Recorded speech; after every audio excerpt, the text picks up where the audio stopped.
I've just entered the body of the Kirk a little earlier this evening so we can get onto parish notes and thangs. My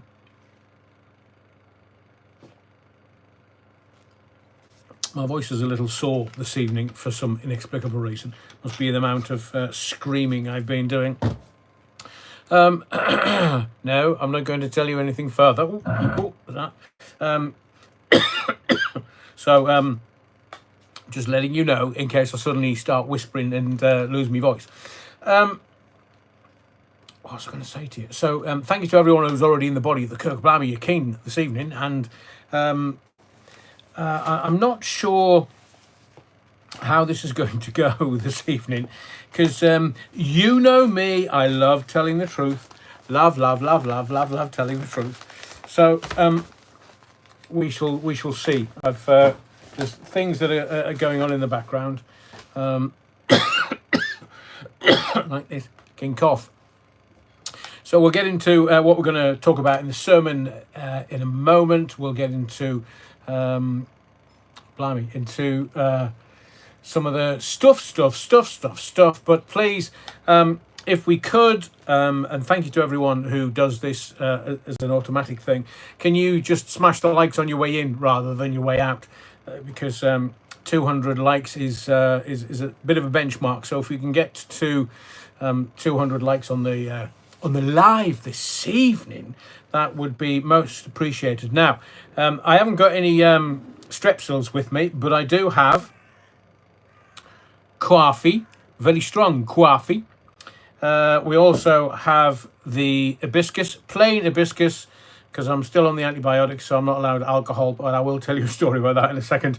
And a little water. So I've got lots to keep me going this evening. Neil Cunningham, thank you, Neil, as ever, for your support, and I agree with everything that you're saying. I didn't see this on Wednesday, but I understand afterwards from people that were contacting me, letting me know that there was a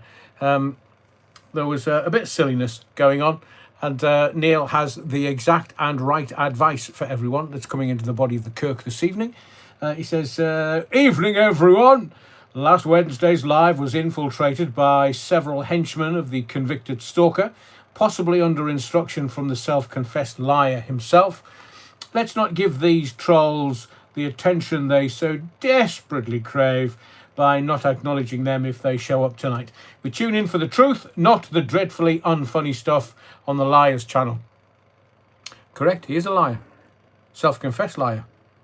He's a pathological liar. And he keeps lying. And you can tell when he's lying, and this is really the only reference that I will give this evening, is on the front of his autobiography, seemingly 40 years in showbiz. He's changed that to 30 years, and then he's changed it again to 25. And then he said, no, I didn't, no, I was at BBC Radio Nottingham when I was 16. Had a win shite, man. Had a win shite. You absolute lying piece of shit. You were at Century 106 with me. Didn't go anywhere near BBC Radio Nottingham. Wouldn't let you in because I thought you were mad. Oh, really? Hang on, I need some coffee. Fucking hell. There's Griffith says, which is why I told one to piss off. I warned weeks ago that the convicted stalker or his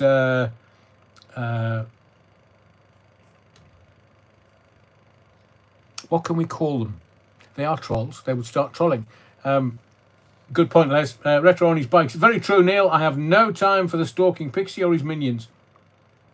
I do believe that very strongly that life finds people out, because what life does is it asks questions of you as the individual and tests you all the way through. As Bob Marley once sang, each man thinks his burden is the heaviest. Well, if you go to jail, you've gone to jail for a reason. And if you've been tried by a jury of peers and been found guilty ×4 of stalking and then jailed for 5.5 years, well, there's things that will come from that. Doesn't matter how much you lie, doesn't matter how much you try and manage the narrative, life will deal with you. We don't have to, because we are the ones that hold the truth as a shield. Not lies, not lies in court, not lies in 2 separate defamation cases in the High Court. Lies, lies, lies, lies, lies. And do you know something? I wouldn't buy. Somebody says that I mentioned in one of his books. Really? Did he write it in crayon? Because I know, and he knows, that there's another name on his books on Amazon. So, did he write those books, or is he lying again? Or did he use a ghostwriter? Who's the other person that's credited as authoring these books? He's not telling everybody the truth. He never will. LGBTQ. Wonder which one he is, because he came out at the bloody trial to try and get a lesser sentence. But life will deal with him. It will deal with him. He's nothing but a disappointment, the boy. An utter, abject disappointment. And I think his mother needs to get out jogging a bit, don't you? That's ill health writ large in front of you. Anyway, Sandra Whittam says, "Hello, Adrian, not long before the season starts." Again, and the silly Sky taking game on every day of the week starts. Bring back Saturday and Tuesday games. Yeah, it used to be Saturday and Wednesday at one point. But then they brought in Europe and stuff. But yes, looking forward to it, Sandra. You start the week before us. Not that I'm making a point, you understand. But we're still in the transfer market. We still haven't found the players to make up a decent team for the Premiership. So, just got to keep going. And I do hope that you join us in the Premiership next year. In fact, I hope we stay up and then you come back up, irrespective of the 3 that come down this year. Because it's a bit like bottom 3, top 3 of the Championship. Yo, yo, yo, yo, yo, yo, yo. And that's not in a hip-hop sense, of course. Les Griffiths says, thoughts and prayers to all those in Texas suffering the effects of the severe flooding. Les, I've been reading about it today. It's horrible. It's horrible and horrendous. I mean, 30-odd, they're saying possibly 50-odd people have died in flash floods in Texas. Oy, oy, oy, oy, oy. And it's not really made front page news. I mean, Ginger Growler, she's your banter police. Jesus. I know that they have kind of undercover police in the House of Commons, but why don't they put them in there?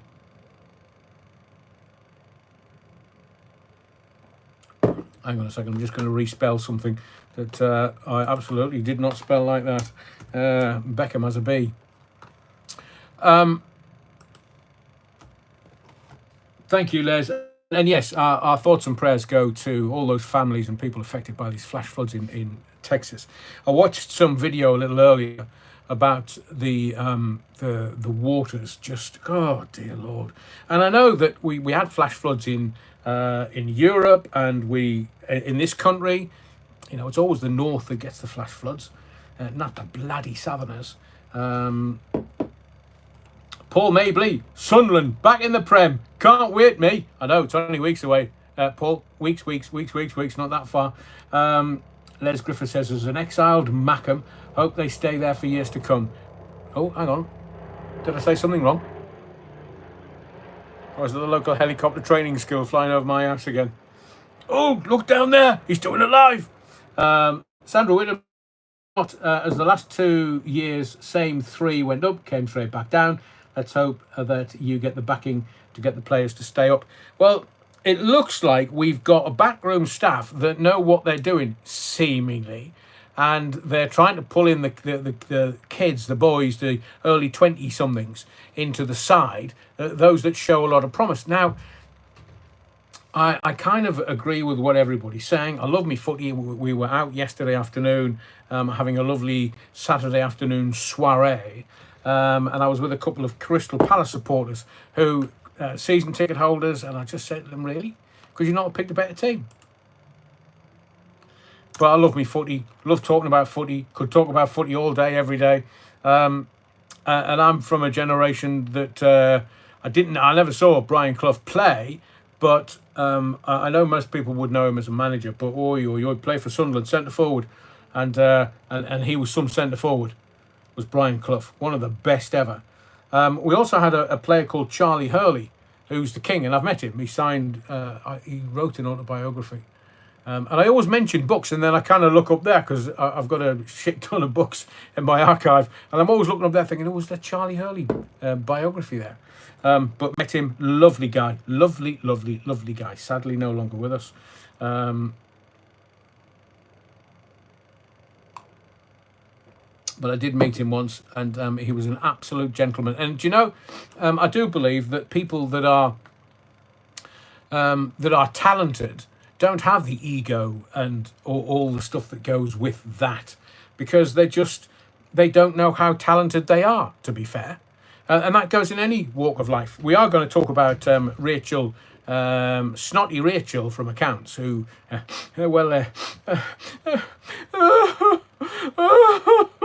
shut the fuck up, woman. This is the cut and thrust of politics. We will talk about it a little bit later on, because there's facts still coming out, and even around two-tier, Kia, free, gear, queer as folk, Starmer, backdoor Starmer. There's still stuff coming out. So we'll talk about that in just a little while. So Sandra, it's always good to see you in the body of the Kirk, because I love a bit of footy banter. Not nasty banter, just footy banter, recognising that being a football supporter is hard work sometimes, very hard work. It's the highs and the lows and the last minute goals and the stuff. So it's always good to see football supporters in the body of the Kirk. Stuart says, evening, Rev. Hope you're well. Hope we don't have any visitors in the chat this evening. By visitors, I mean Belfidiot trolls. Well, they can do whatever they want, Stuart.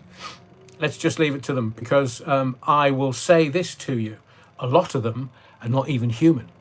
A lot of them are bots. So I wonder who's running the bot farm for him, Giles. Wonder who's running the bot farm. And we get into the body of the Kirk a little earlier than normal now, simply because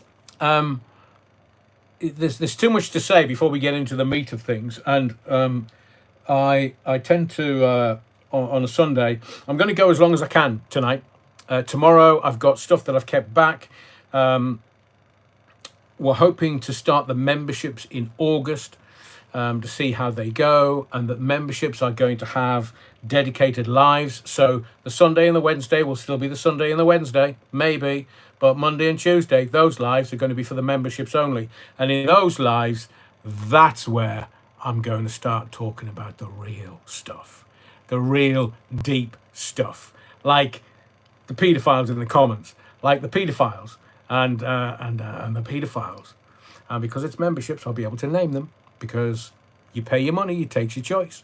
And I'm going to tell you the real stuff. I'm going to tell you about the politician who brought a 12-year-old boy to a radio station that I was working at, that so far, because this is public domain, I can't tell you.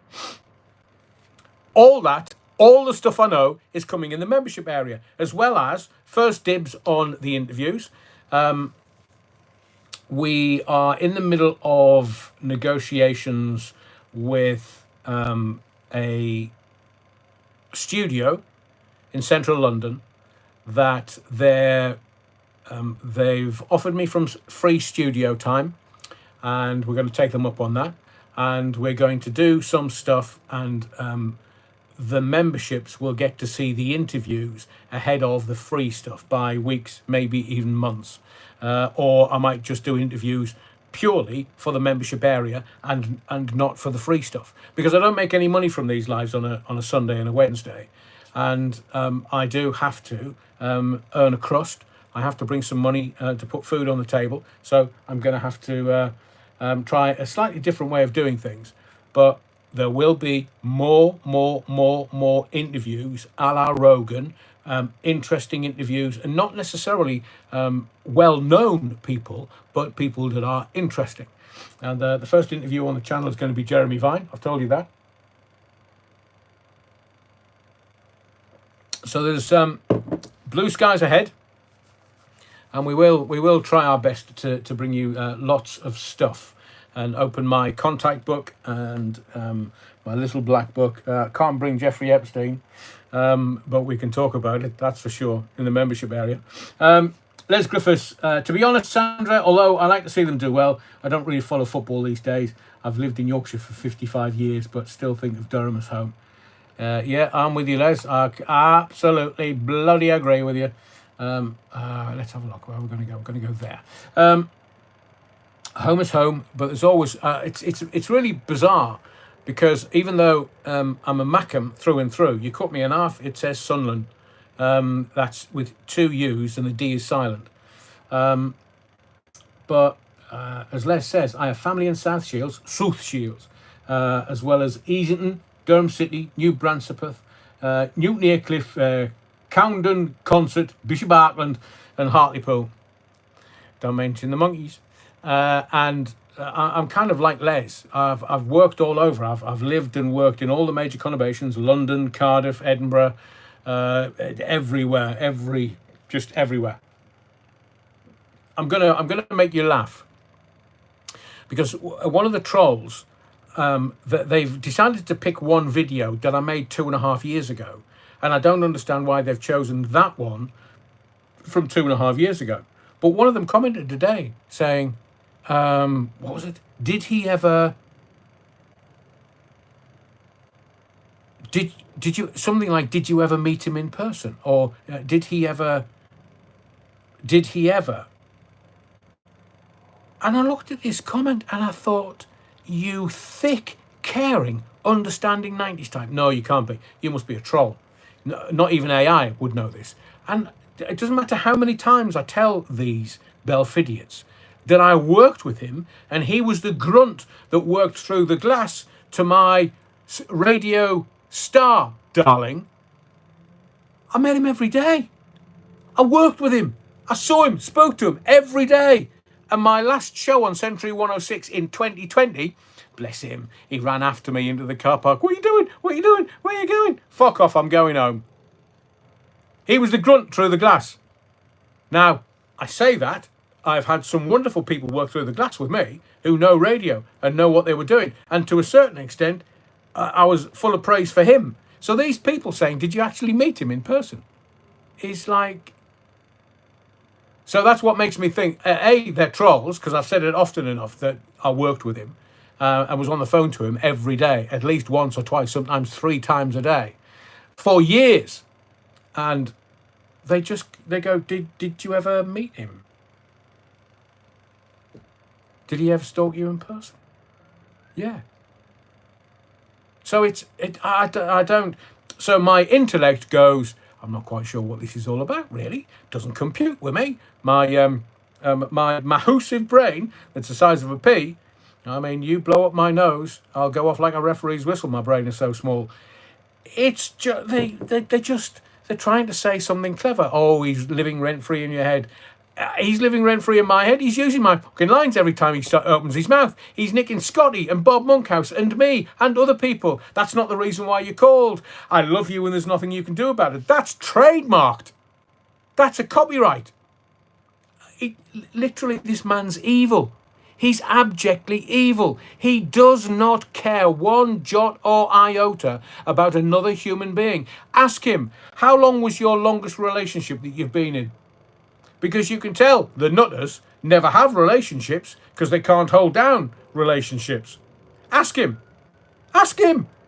Ask him on the phone tonight. Give him a call. Hello? Hello? Is that the fucking nutter? Hello? You lying twat. How long have you been in a fucking relationship with another human being? Oh, none. Well, there you go. 45 years old. Unless he's shagging blokes now. Which he admitted to in the trial. So I can say that. And I also know he's trying to wind me up. Be careful what you wish for.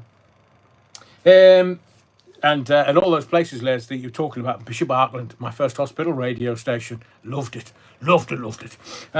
Rich says, evening, everyone. I see the Verger has already opened the doors to the Kirk and has let you rabble in. Yeah, exactly, Rich. If anyone wants to disrupt the Rev sermon, you can just right-click on them and select block.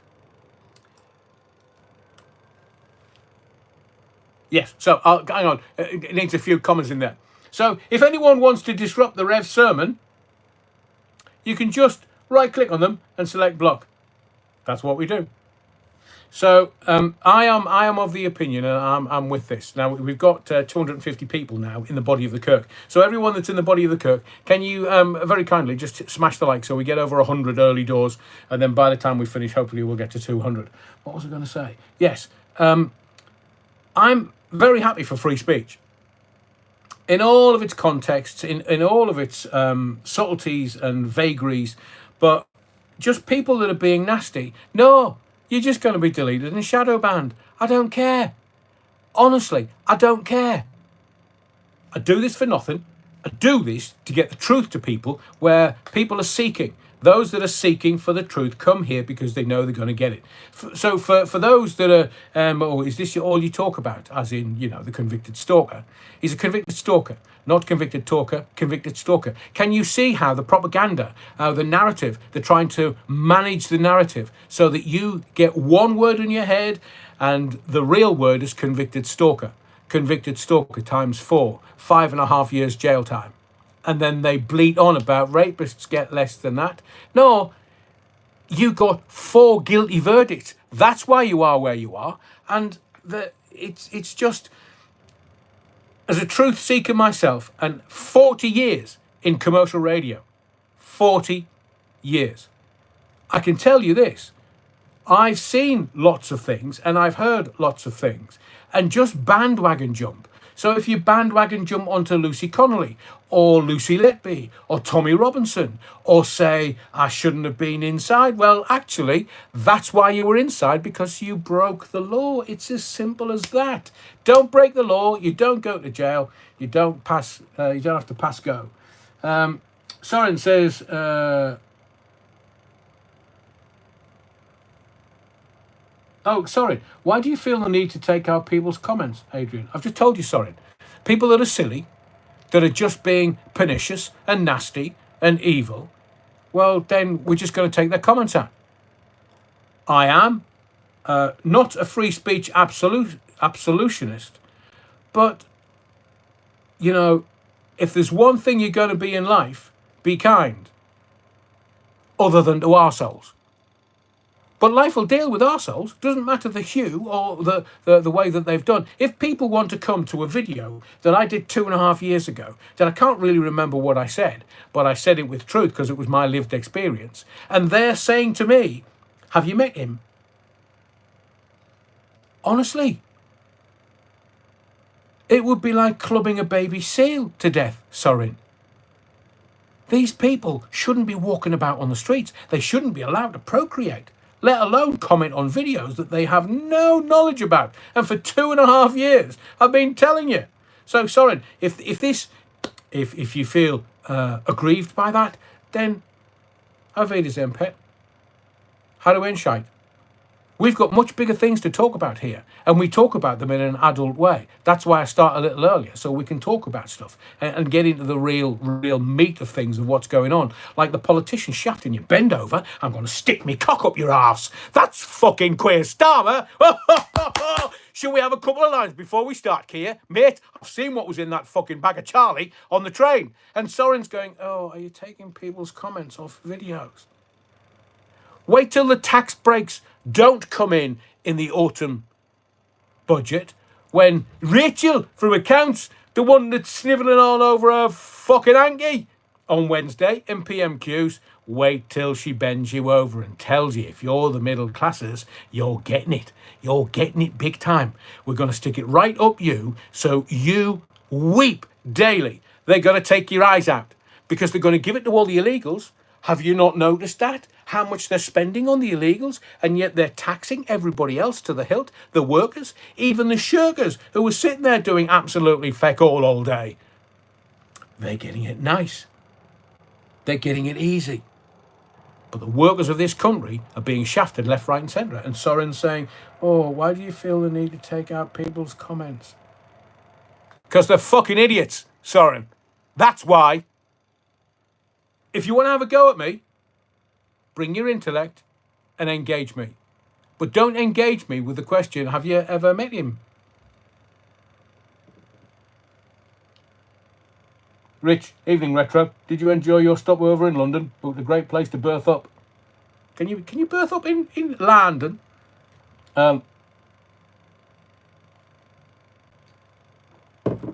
Soren deleted a comment of mine early on, and no, I'm not Adrian.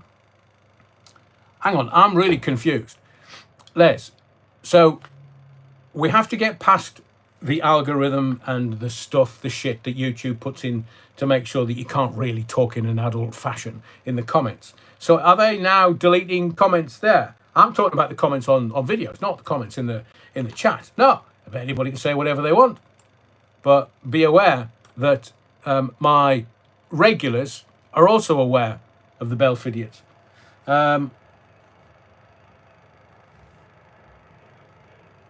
Oh, sorry, right, okay. So you're talking about the comments in the live chat. We don't touch them. That's YouTube. We don't touch them. There isn't anybody that touches any of those comments. It's YouTube. If YouTube deems it, they take them out. And it frustrates the hell out of a load of the regulars because they're wanting to have adult conversations about varying things, whether it's, recreational gear or pedophiles or rapists. See, I can say it because I'm not monetizing this. And we have adult conversations. But in the comments, whoa, you try and get that past YouTube. Although we can now say, we can now say COVID-19, COVID-19, COVID-19, because what YouTube and Google have gently done, surreptitiously, not telling anybody, is they're allowing people to talk about COVID-19. Bit late, mate. 5 years down the line, when you've got everybody injected and they're starting to keel over like bloody flies. Dropping like flies. And also, we don't judge on this channel about the jibber jabber, the vaccines. I'm not quite sure whether you can say vaccines. So when you try and put that in the comments, see if it comes up. And COVID-19, see if it comes up. But I will tell you this. There are people that have had loads of jibber jabbers. They'll be dead within 5 years. I mean, we are seeing the incidences of cancer just exponentially go through the roof. Oh, I wonder why that is then. I wonder what it was 5 years ago that made everybody take the jibber jabber, and now they're all popping their clogs. Tell you what it was. COVID-19.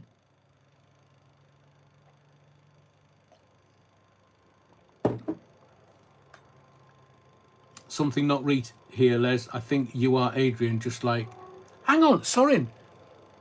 I need to tackle this. Soren, I'm talking to you in real time. So when I open me gob, you hear it.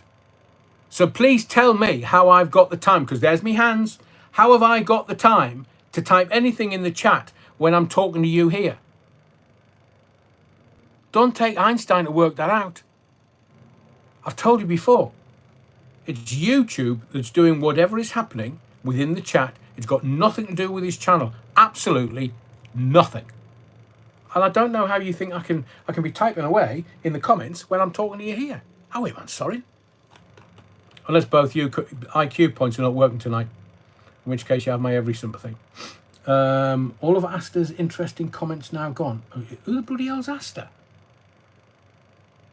I mean, maybe you're having another conversation about something else that I've got no comprehension of, but I mean, we need to move on and get into the meat of tonight. All of Asta's interesting comments now gone. Les can't delete comments. This is really messing with my mind noodle. I think we're in the twilight zone. I think somebody's not really that intelligent to be able to work out what actually is going on here. Right, I've had enough of that. So welcome to the Body of the Kirk, everyone. Please smash the likes if you could. It would...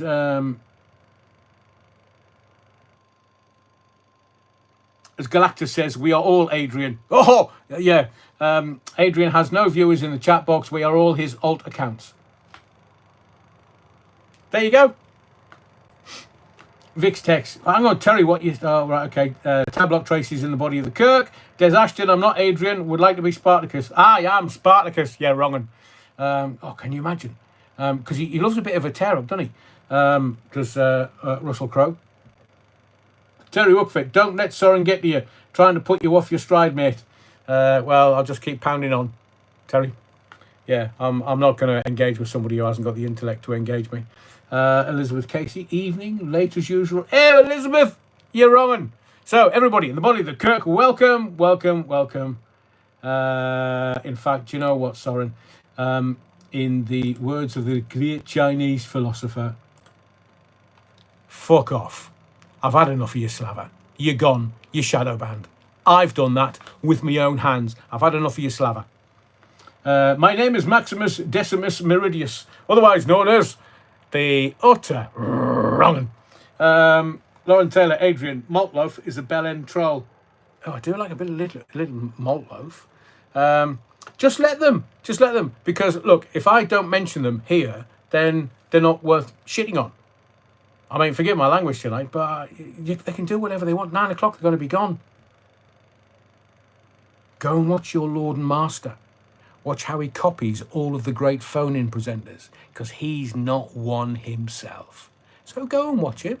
I'll give you an education if you want about phone-ins. 40 years worth of phone-ins. My very first phone-in was 1989 on TFM. And I've got multiple witnesses across Teesside. In fact, I presented the most listened to phone-in TFM or Radio T's history. I was also part of the launch team that launched Real Radio in South Wales, the most successful launch of a regional radio station in the history of radio in this country ever.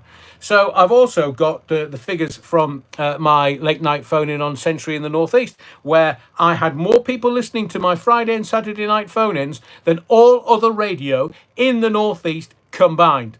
These are facts. So go and watch him.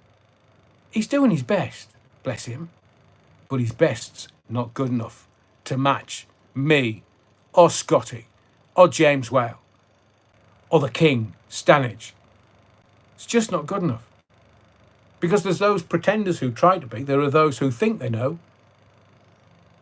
There are those who know, and there are those who think they know. Ask him when he was on Capital AM, because he's already told you that he was 19 the last time he spoke to me. 19, which would have been 1999, considering that we were working together at Century in 2000 when I walked out on a live phone-in. But ask him, and ask him where the money's gone. Ask him where the money's gone. Ask him if the fraud case is still ongoing against him. Ask him. Ask him where the money went. Oy, oy, oy. Dale says, I remember when Real Radio launched an MP3 player on computer. It was in the last 20 odd years. We've changed so much in how we do things technologically. I mean, in the beginning of the noughties, so adrianallen.com, which is not live at the moment, but I've had the domain for 27 years. We were doing the replay thing, and we had the BBC look at our website. I mean, we didn't know what we were doing. We were just thinking, well, we'll take the phone in and then we'll just stick it on there and people can listen to it afterwards. We didn't think it was groundbreaking, but we were the first to do it. We have the technology from back then, and trying to listen to radio stations, the net we were getting faster connection. So radio stations didn't even know they wanted to be online, but they thought it would be a good thing, maybe. Des Ashton says, tell them about the Doreen. Oh, I know, nothing better.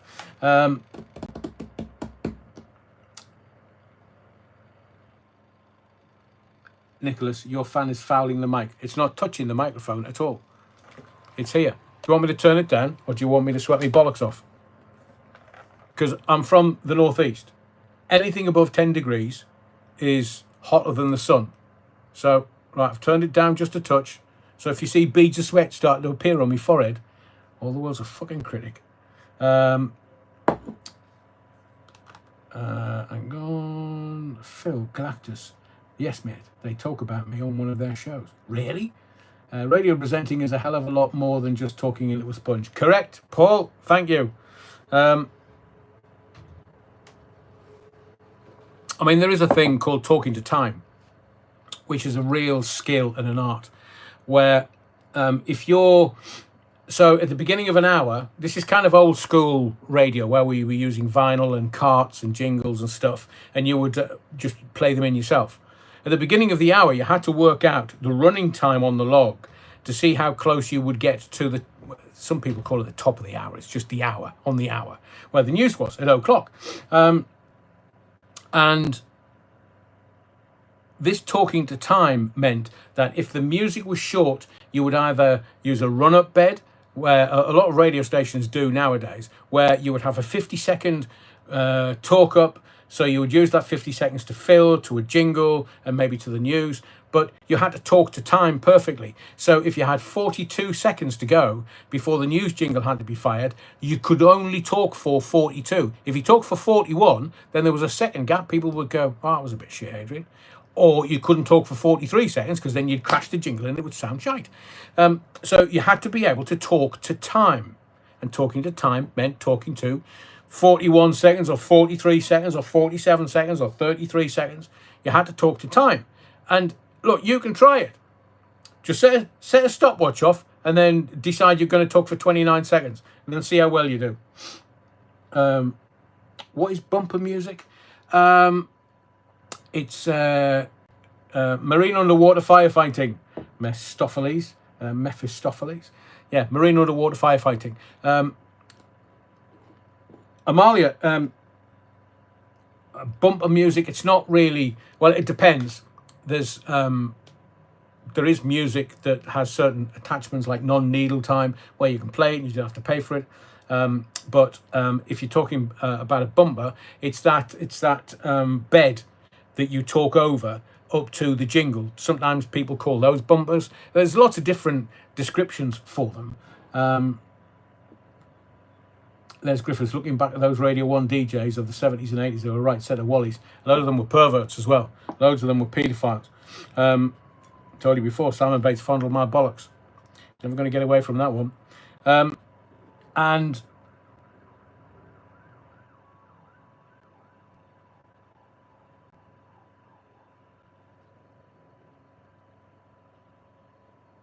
Phil, Adrian, I was referring to the Nick Abbott and Carol McGiffin podcast where you messaged them. No, I haven't. Didn't even know they had a podcast. Is that a recent thing? I mean, I know Nick's still on LBC. I don't know where Carol is anymore. But if they're doing a podcast, no, I've never messaged them.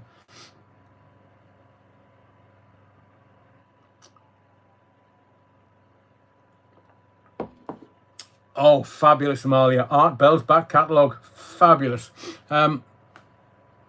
So, again, we're going for something a little different this evening. 300, blimey. If you're enjoying what you're hearing, then please just smash the likes, yeah, Rowan. What was I going to tell you? I told you about the memberships. Tonight we're going to...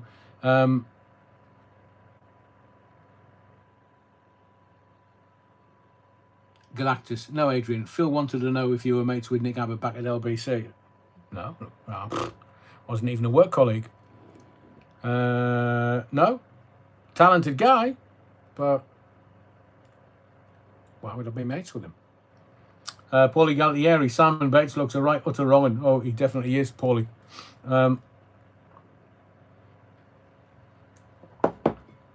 Blimey, Super Ted. Sorry I'm late, Adrian. Just got back to Teesside from Weymouth. Only took me 8 hours. God, Jesus. Motorway's a bit of a problem. So what I did on the last live, so welcome to the body of the Kirk, Super Ted. So what I did the other night was I didn't print anything off. I used it on the screen. So if I'm kind of looking over here, that's where my screen is. But I want to talk about... I want to talk about the current news. And by that, I mean that the Donald coined a phrase, flooding the zone, which means putting so much news into the news cycle that people can't keep up. And I know Labour didn't do this when they got into power, but they are doing it now. They're putting so much stuff into the newspapers, into the mainstream media, into the news cycle, that people can't keep up. And I'm looking at these stories. And Sundays is normally the days for opinion pieces and how they do stuff. And it's just It is utter codswallop. The news isn't the news anymore. It's managed to within an inch of its life. The Labour Party are now flooding the zone. So you can use Rachel from Accounts on Wednesday at PMQ's crying as a prime example. So she started crying, and the public, you and I, were the ones that noticed it first. And then all of a sudden, within an hour or so, the PR machine that is the government's PR cranked into action and started to say, oh, she's just had a bad day at the office. No such thing. These people are sharks. These people will literally, metaphorically, knife each other in the front just because they want their job. Now, maybe she wanted to be Prime Minister. Maybe she didn't. But there's something gone on that they don't want us to know about. Because when the PR machine grinds into action, you just know that they're not telling us the truth. So her saying, oh, I've not had a very good day at the office. Well, I'm going to tell you this. She was crying at least 20 minutes before the start of PMQs because the Tories went to the Labour whips and said, here, your Chancellor's crying, mate. Has somebody upset her? 17 minutes before the start of PMQs, the Tories went to the Labour whips and said, your Chancellor's in floods of tears, mate. I think you might want to do something about that before the cameras start rolling. The Bovril says, and they pay the newspapers to print it. I know all this shite is so the overarching live tonight is about truth. And I'm going to give you examples of the way truth is manipulated to a narrative. And the narrative is controlled by those in power. It's very easy to see through because these morons think that they can get away with whatever they want to get away with. So Bad Wolf Project says she had a bust-up with Rayner, Ginger Growler. Then Hoyle chipped in, is the story I was told. There's possibly an element of truth to that Bad Wolf Project, but she was crying 20 minutes before PMQs. So if the hard northerner from Manchester has had a go, because evidently she thinks she's going to be the next Prime Minister, heaven help us. But so the truth is going to be in various guises tonight during the live. We're going to talk about the Royals. We're going to talk about the Labour Party. We're going to talk about, hello, it's me, David. Yeah, I know, they're back in the paper today. They're back in the paper. Fucking hell. So we'll talk about all of that. We're also going to talk about taxes, the Glastonbury bullshit. We're going to talk about the Welsh version of running a church. Now, I'm sure there are a few people in the body of the Kirk this evening. Yeah, I agree, Nicholas. Something to do with the welfare reform bill. Ah, right, okay. So they're at it against each other. They want the top job because they know Starmer's gone. They know he's gone. But I was telling you he was gone 18 months ago before they come into power. I told you what they were going to do. They were going to use him to get into power, and then once they were in power, they're going to get rid of him. And that's how it's played out. So we're going to talk about the Welsh version of running a church. Oi, oi, oi, oi, oi. We're going to talk about the French boat slashers. We're going to talk about, remember Hungary? I've been trying to tell you this. So you've got to stay awake. I've been telling you about the 7 countries that the Rothschilds don't own the central banks for, and seemingly the mainstream media. Now, I've been telling you this for 2.5 years on this channel, but I've been telling other people for 20, 30 years or more on my phone-ins, and the people in South Wales still say, blimey, Adrian, loved your phone-in. God, some of the stuff that you told us back in 2000, it's just coming true now. Correct? Not that I'm psychic or anything, but you can just see through the bullshit because they're not bright, these people. They're not bright. You have truth. But below that are the paedophiles. And those paedophiles are controlled by blackmail. Look, it's really simple. So anybody that gets into any position of power, Anthony Linton or Charles Linton, Anthony Charles Linton Blair, Bow Street Magistrates. Go and Google it. You'll find it. Don't worry. So who was controlling him, Your Honour?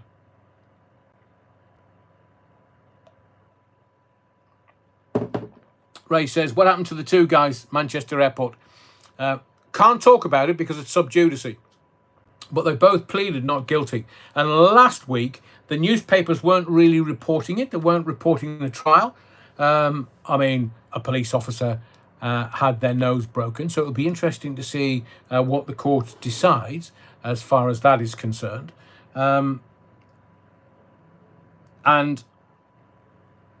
so the way that it works, you have the elite. Now, the prime ministers of this country are not the elite, even though Anthony Charles Linton Blair is now a member of the Oniswaki Malipons.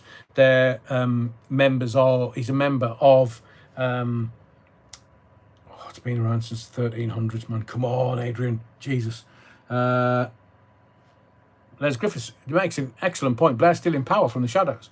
So he's one of the there's only 25 allowed, but he's in there.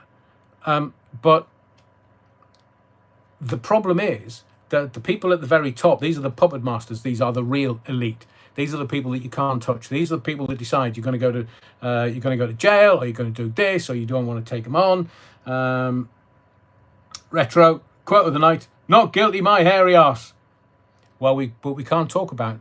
We can talk about in general terms of the process of law, and but we can't talk about specifics of a case simply because it's sub judice. It's under a judge. It's just Latin for under a judge, and it means that anyone breaking that sub judice law, if you will, can be brought in front of the beak and then jailed. Amali says is now elite about them. Well, they've just got money. I mean, they've got so much money, they're never going to be caught, or they're never going to be brought to book. So these people, these elite at the top, they're the puppet masters.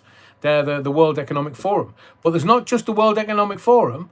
There's a Council of 300. You know that? The Council of 300, World Economic Forum, Bilderberg Group. So before the World Economic Forum sort of came into sharper view, the Bilderberg Group was massive. It was the ghost. It was the scary bogeyman that everybody talked about. But the Bilderberg Group had, people like the chief exec of W.H. Smith. And I remember looking at that thinking, why would the chief exec of somebody who sells diaries be at the Bilderberg Group? Illuminati.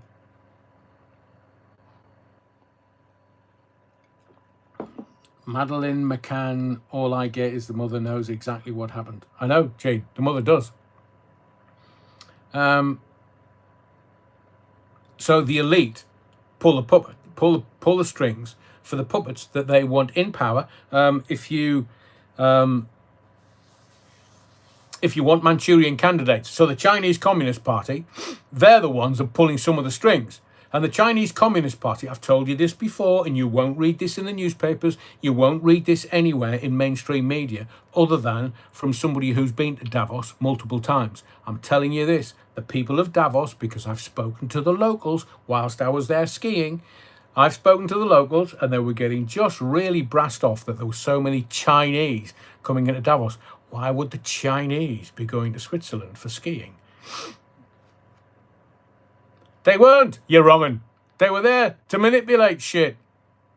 So, Club of Rome, yes, the Bovril. So there's all these councils, clubs, the Chinese infiltrating the World Economic Forum, because they just do it by osmosis. They just, they get in there and they infiltrate it. Hang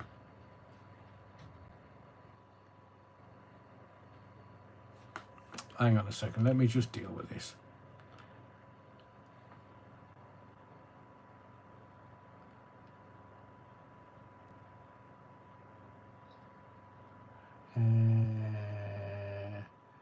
I'll deal with that later, I think. Let's get to the bottom of the chat. Let me just do that, and let's just do that. So you've got all these different councils, all these different people vying for power. So the elites, what they use is blackmail. So you shag kids. Right, we'll use that. You don't want that coming out, do you? Oh, right, you do a load of Charlie while you're on trains. Don't want that coming out, do you? No. Oh, so you're married and having bum fun with rent boys. Oh, can't have that coming out. Oh, so you prowl Soho and take rent boys onto your yacht and then take them into the English Channel and chuck them overboard when you finish with them. Oh, you don't want that coming out, do you? No. Well, do as you're told, Bonnie lad. We want Great Britain, all that old money in the square mile. We want...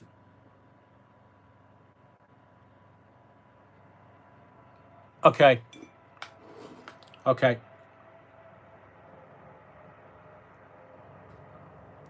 Nice, Beata. I can show you some of my decks. Not willy waving, of course. Steve Rotherham, Mayor of Liverpool, wants Keir gone. Oh, we're going to get to that because I'm going to take you on a journey. I'm taking you on a journey, so that you get it, and it's all about context. So the elites are manipulating those. Look, politics is the entertainment arm of the military-industrial complex. Politics is entertainment for the uglies. I mean, when was the last time you saw a hottie, either male or female, in the House of Commons? You can't bend wire that shape. And I mean, they've all just been smacked about the face. When they fell down the ugly tree, they hit every branch on the way down. Gene Psychic, how about taking them to Amsterdam? Alan, where's MI5 and MI6 when all of this is happening then? Because they know. They know. Because you're presuming that they don't know. So if they don't know, how can they manage it? They know.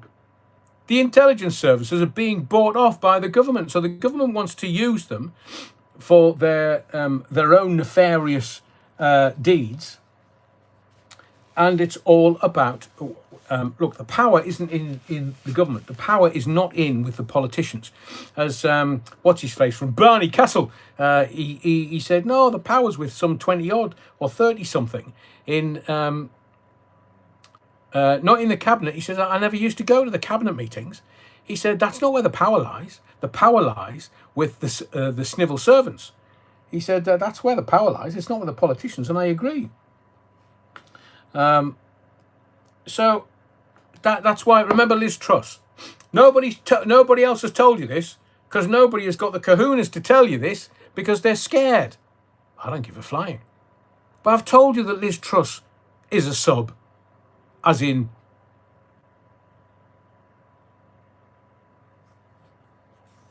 BDSM.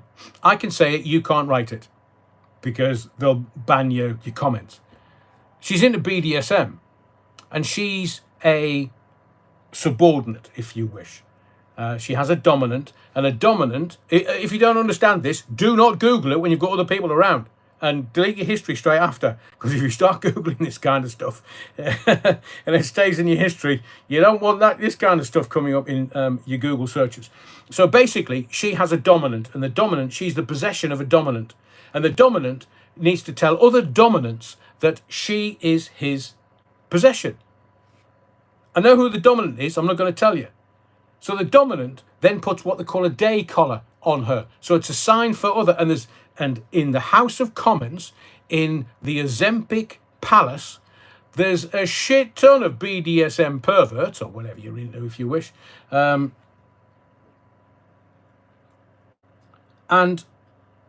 they have to give a signal to other dominants. There's a ton of it in the Ozempic Palace.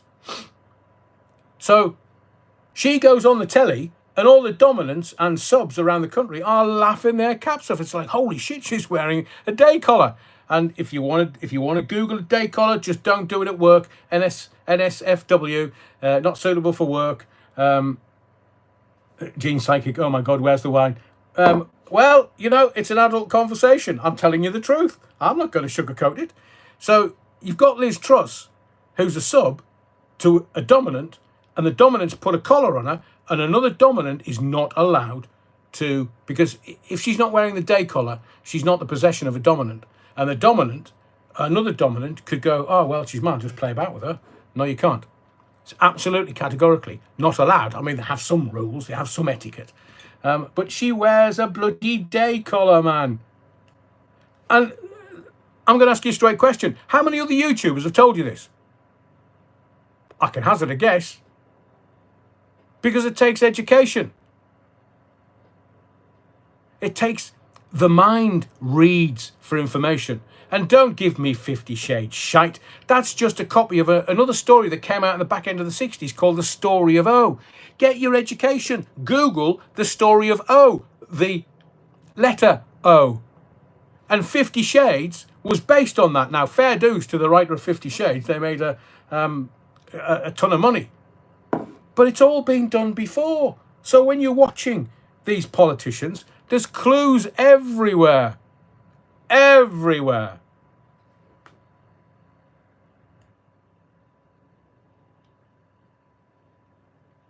Orchidia, 50 Shades of Ginge.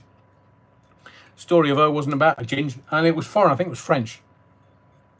And John Legend. I was going to talk about.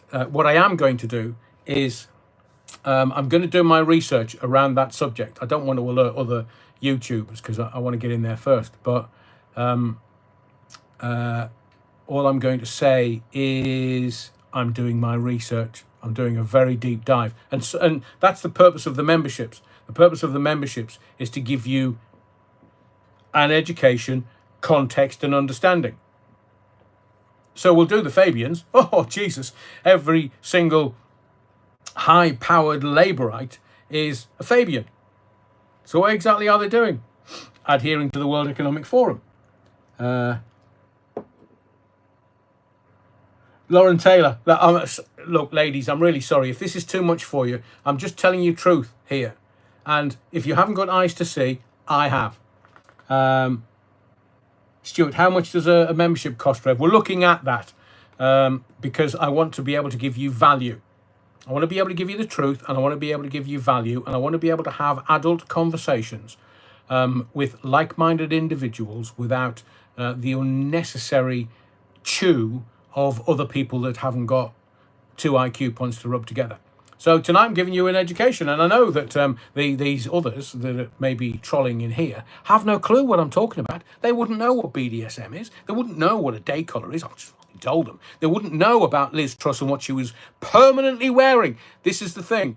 If you look at any picture of Liz Truss when she was Prime Minister, she had that collar on, irrespective of what she was wearing and how she was wearing it. She had a day collar on, day, night, every single day she was Prime Minister. It's only when she had to fall on her sword and leave the prime ministerialship that she took that collar off.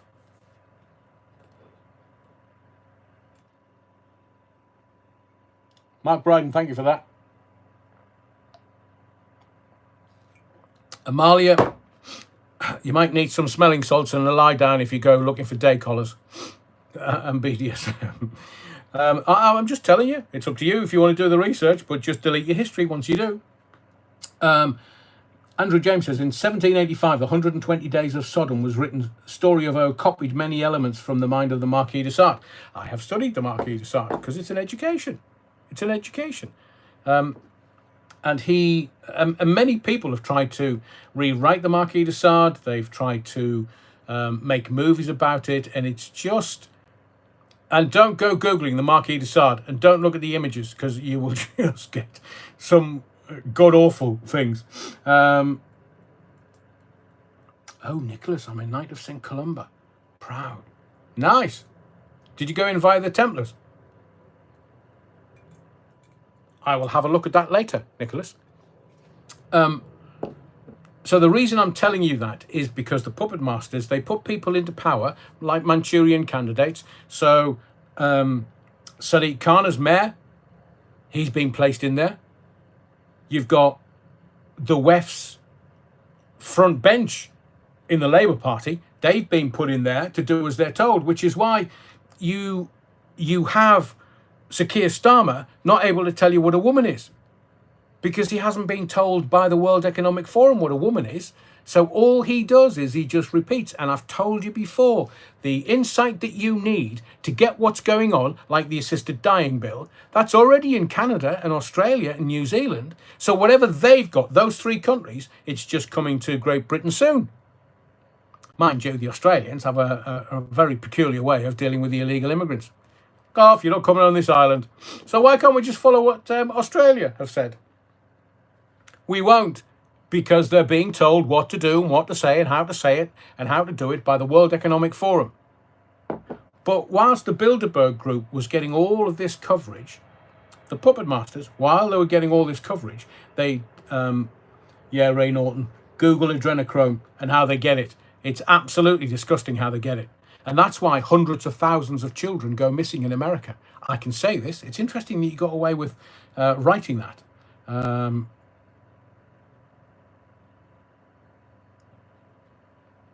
What have we got on Sadiq Carnage?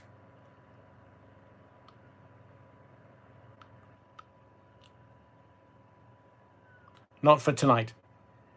Not for tonight. But you know that I know. Can anyone stop saying not to go and do stuff or Googling stuff, please? It's like a red rag to a bull. Go on then, Amalia. Go on. Fill your boots. Those patent leather boots that obviously people with day collars wear, Sir Sadiq. But you'll end up traumatised, Amalia. So the puppet masters are pulling the strings of every single politician in this country, because the way that the WEF work is they, I knew you would, Amalia. The way that they work is, if it's a shoo-in like Starmer that he's going to be the next prime minister, they'll try to control him while he's not prime minister. So they find out what he's into, they find out what he does, they find out how he does it, they find out who he does it with. And I've told you before, I've asked you the question multiple times for the past 2.5 years. What, and you remember this, what have they got on Sir Keir Starmer that means they can manipulate him? Because they have. Same with Emile Macron and his husband. So that's how the world works. It's blackmail. Nothing else, just blackmail. And the people in the bloodlines know how to play this game, because kings and queens and very wealthy people, there's a difference between rich and wealth. They know how to manipulate people, because this game is the oldest game in town. It's been going on for thousands of years.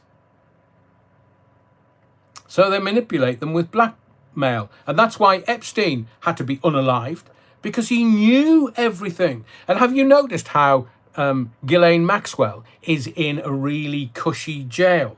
And it's like an open prison, and she can do this and she can do that, and she's got a nice cushy number inside, albeit she's going to do 20 years, possibly going to die in jail. But they've had to, the optics have to be seen for them, the people running the show, do the right thing. And doing the right thing was jailing her. But have you noticed? Have you noticed? Not one person's been named. Not one person's been jailed for shagging kids and killing kids. Adrenochrome. Go and do your research. Ask yourself, what is it and how do they get it? Dead kids.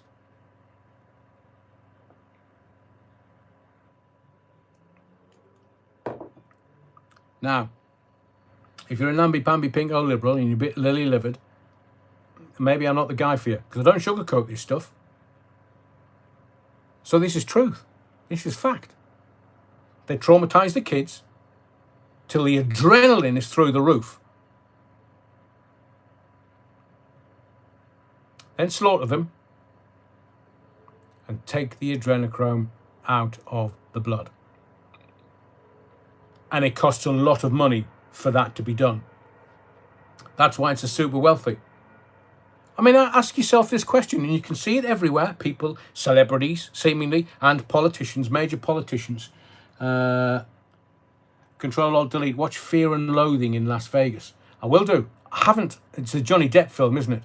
About what's his face, the writer. So what they do is they control Hollywood, they control the music industry, they control politics, whether it be in America or in this country. It's all control. It's all about the control. And they don't care what you think. They don't care what you find out. Have you not noticed how some of these, certainly American politicians, look like they're aging in reverse?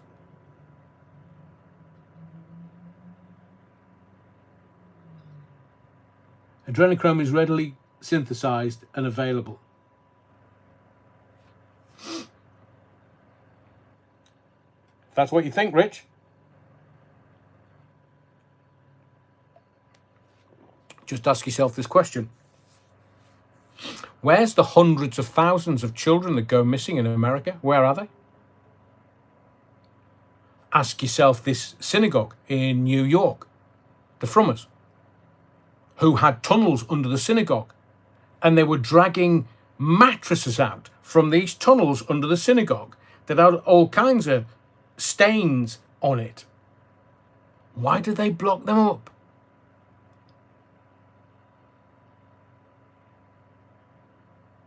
You know why?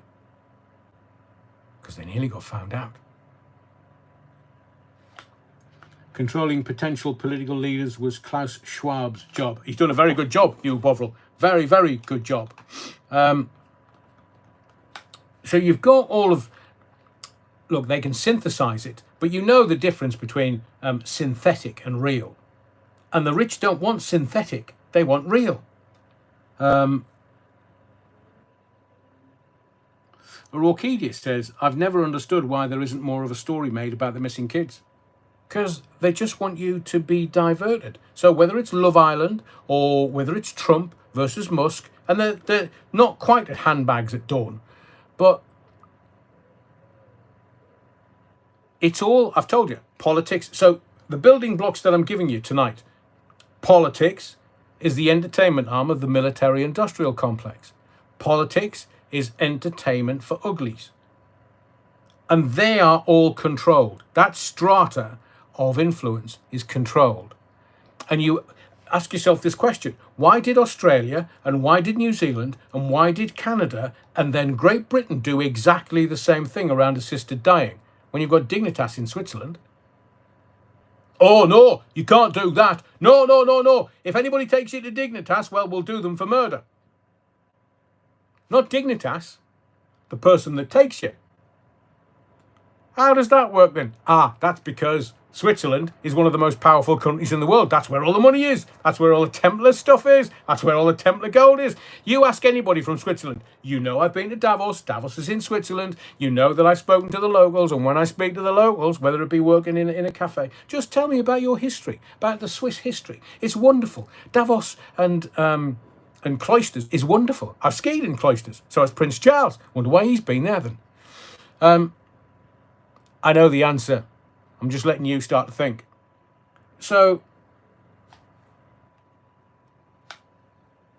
the Swiss don't even know their own history. They've got a banking system that you're not allowed to see into. They've got a banking system that nobody can get access to, apart from the Swiss, evidently. So all the money that the Templars had, that they squirreled away because the King of France was like, right, yeah, we're wrong uns, we're going to put you to the knife, we're going to put you to death, we're going to burn you at the stake, and I want all my money back. Bugger me. West coast of Scotland, that's where the Templars landed. And you want to go through Glasgow to Rosslyn Chapel? Rosslyn Chapel had an effigy on a reliquary. No, I can't even say the word. But had a stone tomb with a knight on top of it, and it's only recently that they took that out of the chapel. Bugger me, why would they do that? So you've got layers upon layers, and that's what they meet in Switzerland, the World Economic Forum. Bloody Austrians. What did they give the world? Hitler! So you've got layers upon layers upon layers. So when you look at the Americans, because the Americans are just crass. They have no class. They have no style. If you want style, you go to Europe, whether it's the Italians or the French or just the repressed English, because we've got all the old money. They might have a few bob, because they've got over 300 million people living there, but we've got the old money in the square mile. Why do you think that they want to kill off this country? Because they want the money in the square mile. They want the old money that's possibly thousands of years old. And what's the square mile in London? Templar. Oh, you didn't know? I mean, you know the square mile has its own shield. Have a look at the bloody cross on the shield. It's a red cross on a white background. Oh, let me see. Where did you see that before? You've even got a Knight Templar figurine that was on Fleet Street, and they've moved it to outside Temple Church. Why would they do that and take it off Fleet Street? It's Templar. And Burlington Bertie's correct. The Americans have got no history. None. 250 coming up in 2026. And trust me, Trump's going to make an awful lot about that.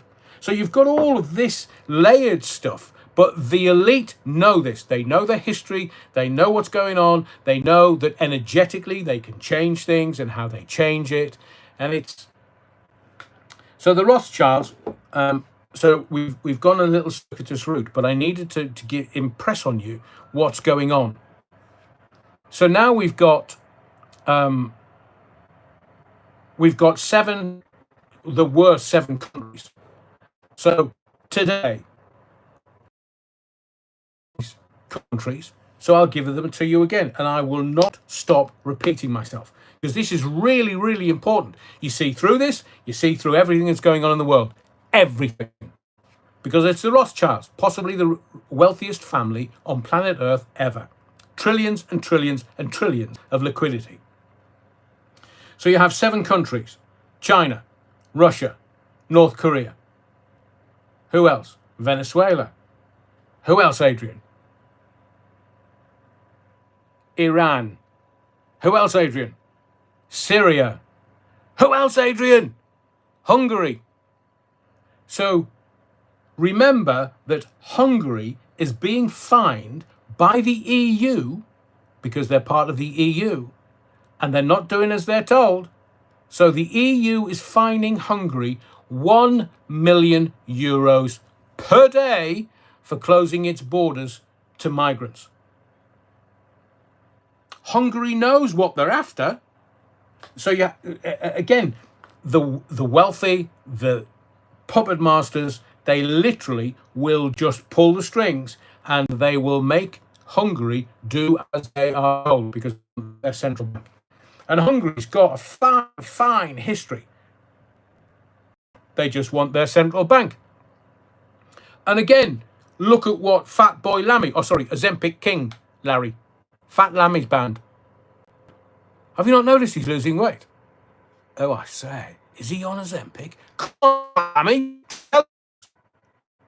Are you one of the MPs in Parliament? Because they say that when an MP becomes an MP, goes into Parliament, they put on at least a stone in their first year, because it's just like, you know, all that fine food and wine, or in Fat Lammy's case, the amount of taxis you take and takeaways you order, and he put on a ton of weight. But oh, look, Fat Lammy's band, he's losing weight. How's that? Is he jogging now? I'd go in and shake, do his knees in. Can you imagine taking 40 stone off a jog? So,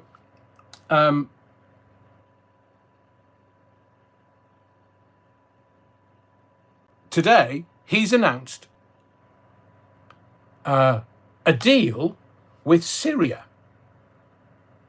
A deal with Syria for 94.5 million. They're just going to spunk it and give it to Syria.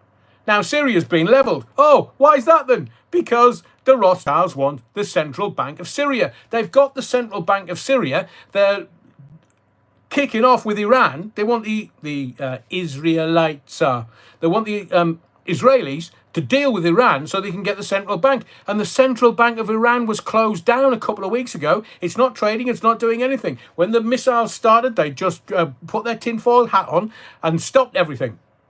So all of a sudden, it's gone from 7, 6 to nearly 5. Venezuela, one of the biggest oil-producing countries in the world, and Iran is number 2, because America's number 1, obviously. And hang on a second. Let me just thank you, Stuart. Let me just have a look at this. Am I pixelating now? No, it looks all right. Thank you for letting me know, though. And so Syria's central bank is now under Rothschild's control. You've got Iran. They closed it down. And if it escalates again, then they will get that one. So that leaves Venezuela, who can be controlled, Hungary, who's being controlled by the EU and fining them €1 million a day. I mean, can you imagine? No, lads, it's fine. You can fine us as much as you want, but we're not going to pay you. What are you going to do? Take us to court? But international law says what? They say the planet is trillions and trillions and trillions in debt. Who to? Mars? It's just, look, debt is a control mechanism. That's all it is. They want you to buy shit that you don't need to impress people you don't like. So you've got all this going on, and they control you with debt. They control you with your mortgage. And who was I talking to the other day? We were talking about someone, and I said, oh yeah, they've just bought a new house. And they went, oh well, they won't be stopping work then, will they? Because in the 80s, Thatcher knew if the miners had a mortgage, they wouldn't go on strike. Any man or woman that has a mortgage, because it's debt, remember, until you pay it off, the bank owns your house. And who owns the bank? BlackRock, JP Morgan, State Street, Vanguard. They own the banks. And who's above them? The Rothschilds. So you've now got, I will reiterate, Venezuela, which is kind of under control, Hungary, which is kind of under control, and then you've got the biggies. So you've got North Korea, China, and Russia. And people thought that Ukraine fighting spat with Russia was about all the stuff that Ukraine's got. Putin knows that the Rothschilds will take their time. Doesn't mind if it takes 50 years or 100 years. Eventually, they will try to bring Russia to its knees. And when Putin's gone, it'll be interesting to see who the Russians put in power. But it's all a power play. The one they can't get is China. China always looks for stability. Are the Rothschilds and the Rockefellers related? Depends on the bloodline, because they're saying that the Rothschilds have a very ancient bloodline. The Rockefellers are more American. I don't even think, are the Rockefellers Jewish? Rothschilds are. Rothschilds invented Israel. They made it happen with the Balfour Declaration. A lot of Americans have never heard of BlackRock, Vanguard, State Street. They think they're individual people. I know, Andrew. I know, they're all the same. They own each other.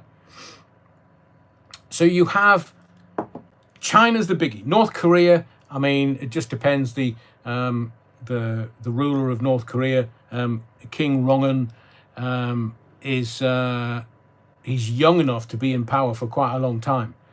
But it's Russia, China, and North Korea that they're after. Once they get those, because all the rest can be sorted out. Once they get those, that's it. Once you control the money, that's it. And digital ID, you are aware that this government, this Labour government, has paperwork to prove that they are meddling in digital IDs around the world. They have knowledge of, and they're looking at it and bringing it into this country. I am telling you now. It might take them another 20 or 30 years to actually get to the objective they want to get to. But they are going to stop you spending money. They want you enslaved if you're not already enslaved. And how they enslave you? Debt. So the mortgages, the miners. The minute that Thatcher started telling people that started to earn a bit of money, because remember, back in, it's only 40 odd years ago, any household would have one earning. And that pay packet took the family on holiday, put a car outside the door, put food on the table. It was only one wage that went into that house, where there was possibly marriage and or a couple of kids, 1 or 2 or 3 kids. But that's what they did. They realised that the slacker women needed to go to work. And why? Because they weren't paying any bloody taxes. So remember, when you go to work, or if you have gone to work, what they will do is they will tax it at source. You'll pay your national insurance. You'll pay your taxes. And then when you get that money that's already been taxed in your pay packet and you want to go and buy stuff, they'll tax the stuff that you want to go and buy. VAT. Value added tax. It's another tax. And then when you bought that thing, if you want to sell it, you're not allowed to sell it for profit because you're going to have to pay tax on the stuff that you've already paid tax on from the tax that was already from the pay packet that was already taxed at source. And if you look at our energy bills, we're paying an extortionate amount compared to other people around the world. Other people are barely paying 400 or 500 quid a year. We're paying 2,500 on average. So the governance of this country is in a particular way so that it benefits the politicians, because what they do with the taxes is they send it abroad. There's Fat Lammy's band sending £94.5 million to Syria to help the Syrians out. What with? Reopening their central bank? No. Rebuilding their houses? £94.5 million is going nowhere to do anything other than it's greasing somebody's palm. It's your taxes that Fat Lammy's band is sending across to Syria, because why? Is Fat Lammy's band getting a kickback? Look at Ukraine and look at the Biden family, the Biden crime family. It's an OCG. So they've spent hundreds of billions of dollars into Ukraine to buy arms and armaments from America. And Sniffy Zelensky, what happened to him then? Well, you know what happened to him. He's been told to do what he's off his tits on gear, man. That's how he's running the country. But he won't stop the war, because the minute the war stops, the people that don't like him, because he took them to war, they're going to kill him. I wish him long life and good health. But that's the way of the world. I mean, how many... Look, I'll give you an example. Can you remember Slobodan Milosevic? President of Yugoslavia. And we had all these stories about ethnic cleansing in Yugoslavia. So the Americans wanted to build a pipeline from the Black Sea through northern Yugoslavia, through Central Europe to Germany to power the German economy, because Germany's got no oil or gas. And they wanted that to power the European economy forever. And Slobodan Milosevic says to the Americans, what do you think you're doing? And they said, oh, sorry, Slobodan, didn't we tell you? Yeah, we're going to build a pipeline. Black Sea, going to extricate the oil and gas out of the Black Sea, and we're going to run the pipeline through northern Yugoslavia, through Central Europe to Germany to power the German economy. And Slobodan Milosevic went, here, go off. Foxtrot Oscar.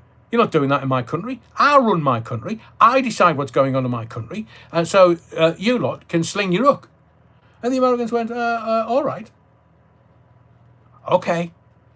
Next thing you know, he's been arrested for ethnic cleansing, and they put him in jail. Fan my brow. He didn't get a fair suck of the sauce bottle, as the Australians once said. What happened? Had a bloody heart attack and died. Oh, that's a bit convenient. And why is that convenient?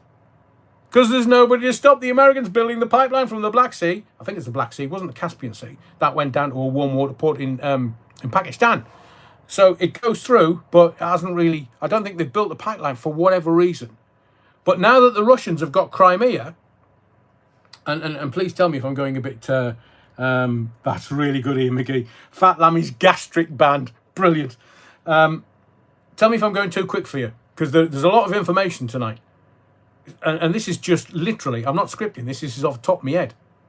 So you've got...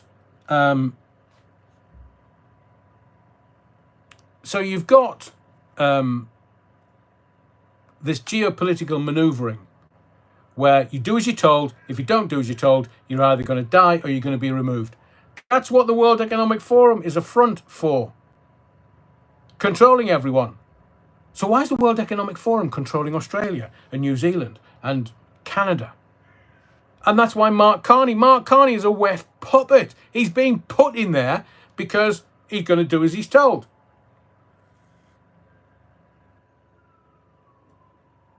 And as Ashton says, the Rothschilds opened their first bank in Vienna in the 1700s. So they've been at this game 300 and odd years.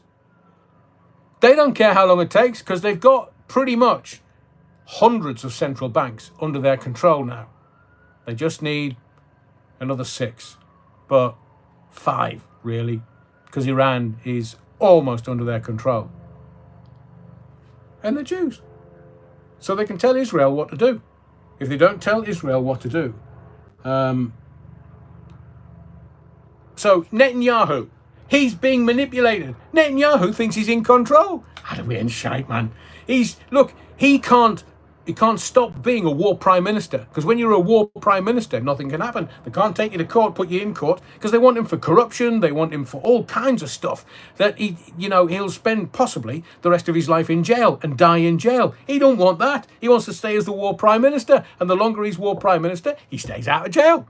So the Rothschilds will be telling him, here, right, Bibi, mate, if we attack Iran, because you can do that on our behalf, attack Iran, bastards, the Indians, bastards. You look, it's nearly 100 million of them. There's only less than 10 million of the Israelis in Israel. So pick a fight with them. Go on, Bibi, pick a fight with them. Go on, lob some missiles over. Tell that Ayatollah Khomeini, we're going to fight you. We're going to fight you. We've got the Americans on our side. There's 300 million of them. We're going to fight you.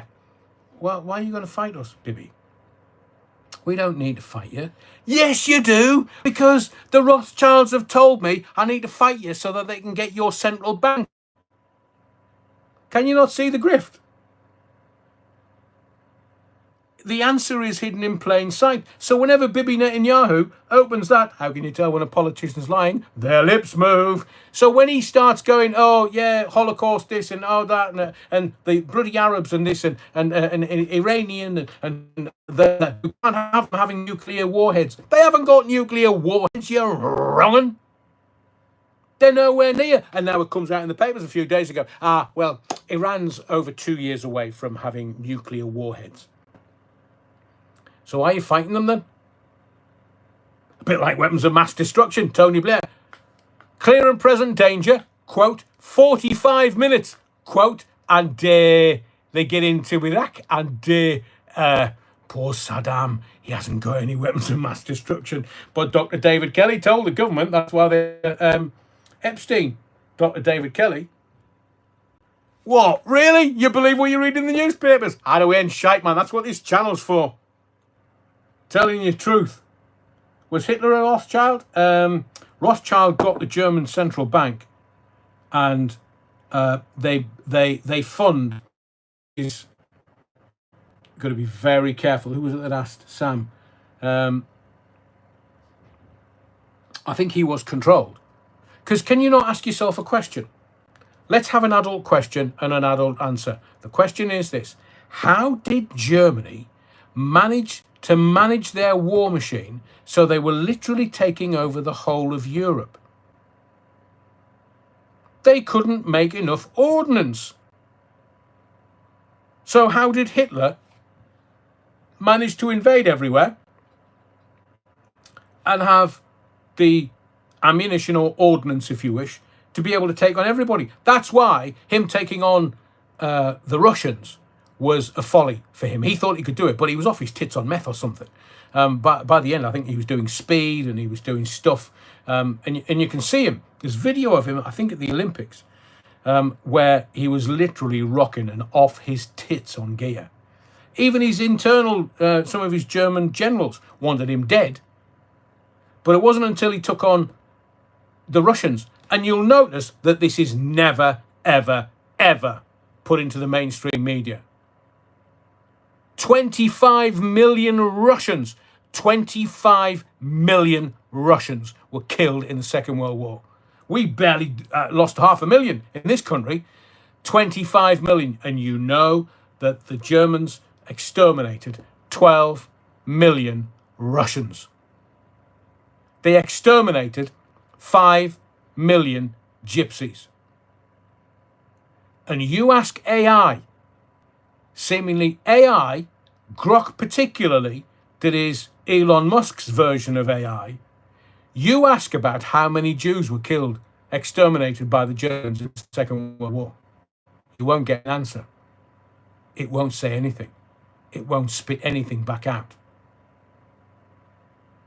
because other AIs are saying that it's an estimate. So it's an estimate of 12 million Russians that died. It was an estimate that 5 million gypsies died. It's an estimate that 6 million Jews died in the Holocaust, because the Holocaust wasn't just the Jews.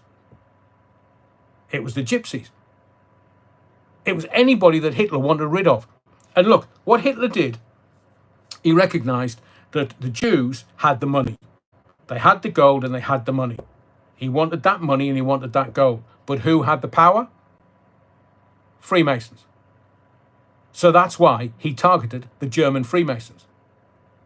That's why the Freemasons wear that, is it a forget-me-not, a little blue flower on their lapel? It was a symbol of the German resistance, the German Masonic resistance to what Hitler was doing. Now, you can talk about the Illuminati, Adam Weishaupt, if that's pronounced correctly. The Illuminati is a thing, and the Illuminati ceremonies, I've seen books by it. As part of my education, being seen through it. The O'Bovril, yeah, he never got rid of the tax man, though.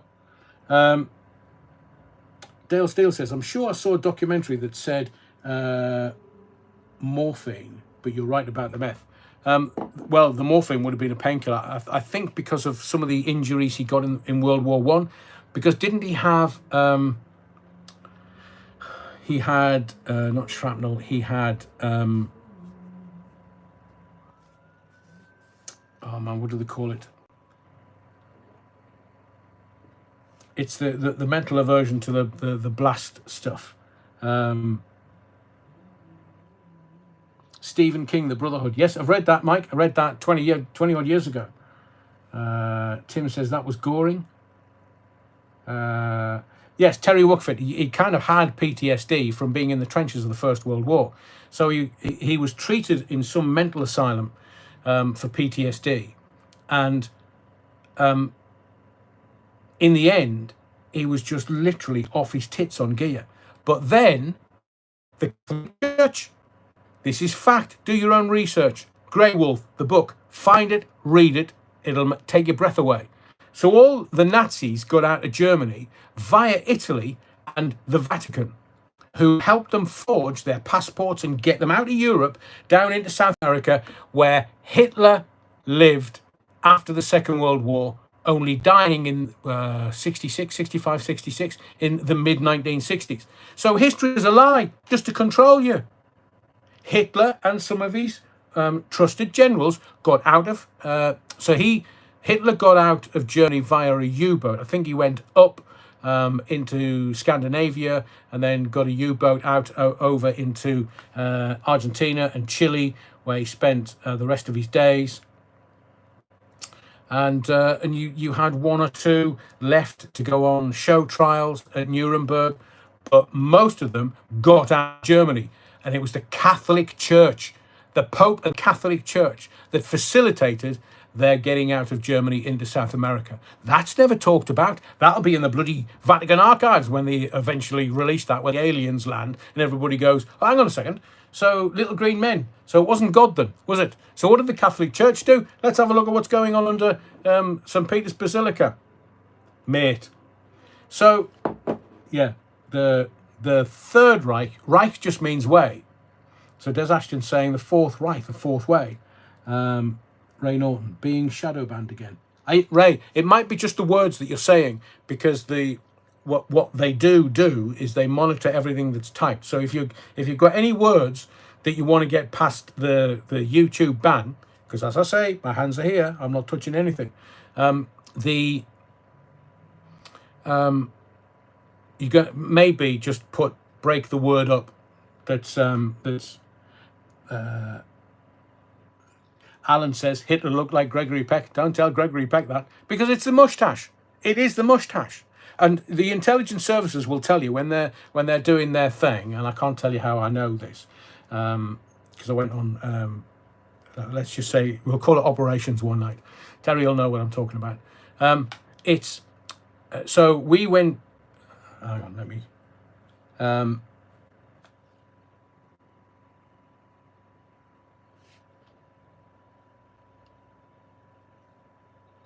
So the way the intelligence services work, and it's not like on the telly where you see the intelligence services and then they've got all this tech and all this. Look, the best spies, the best intelligence officers can tell you that if they say go into a hotel and you do a recce, say you're recceing a big party for somebody who you think's shagging somebody else, then what you do is you can wander around and the clothes that you wear, people don't look at the face, they look at the clothes that they wear. What I do is I look at the way that people walk, because their walk is unique and you can see them further away and their walk than you can their facial features. So what the intelligence officers will tell you is they can go in wearing some clothes and then they'll go up, change clothes into a completely different outfit and go and walk around exactly the same place that they've just been monitoring. And people don't get it because they're looking at your clothes that you wear, not your facial features. That's the human condition. So with Hitler, all we ever saw was the mustache. The minute he got out of Germany, woof, that's gone. Looks like Gregory Peck.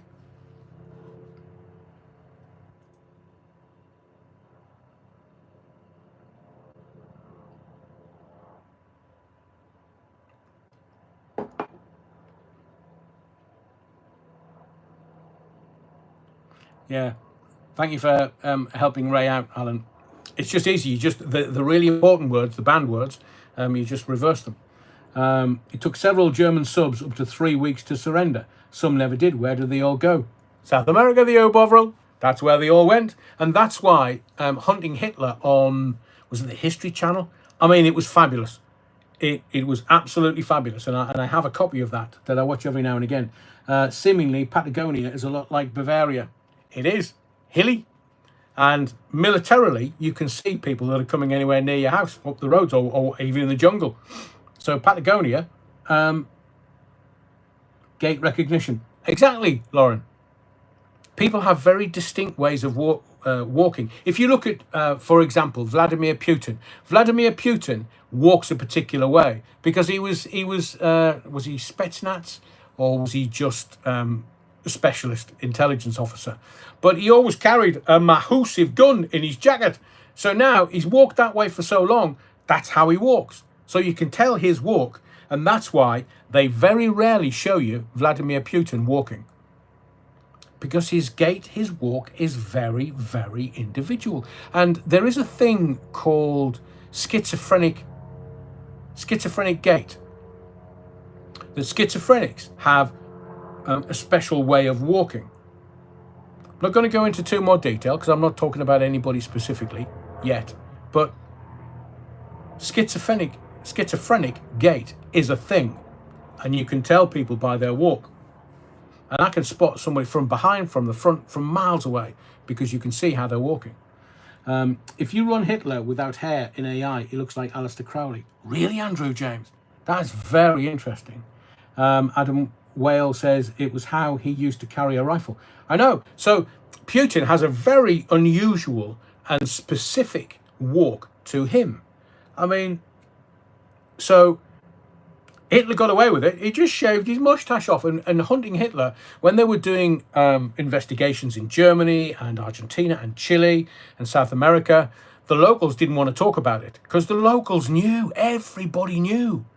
They got a shit ton of money out of Germany and then just domiciled in South America, where, you know, the Amazon is an interesting place.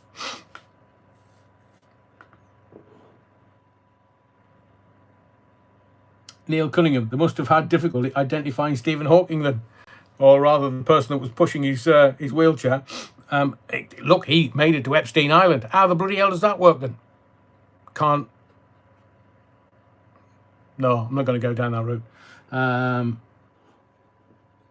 So Mike J says, how do I walk? I don't know, with difficulty. Crosshair Grifters has Crash Mad Stream.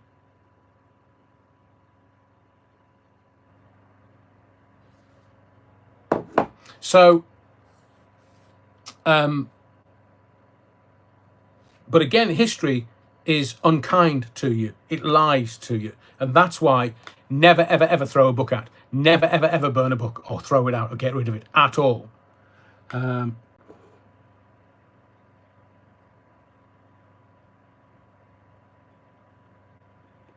I agree with you, Terry. Terry says, top tip, you can disguise your walk very easily by placing a nail or some other object in your shoe, under the heel, sometimes in front of the shoe. Your gait alters.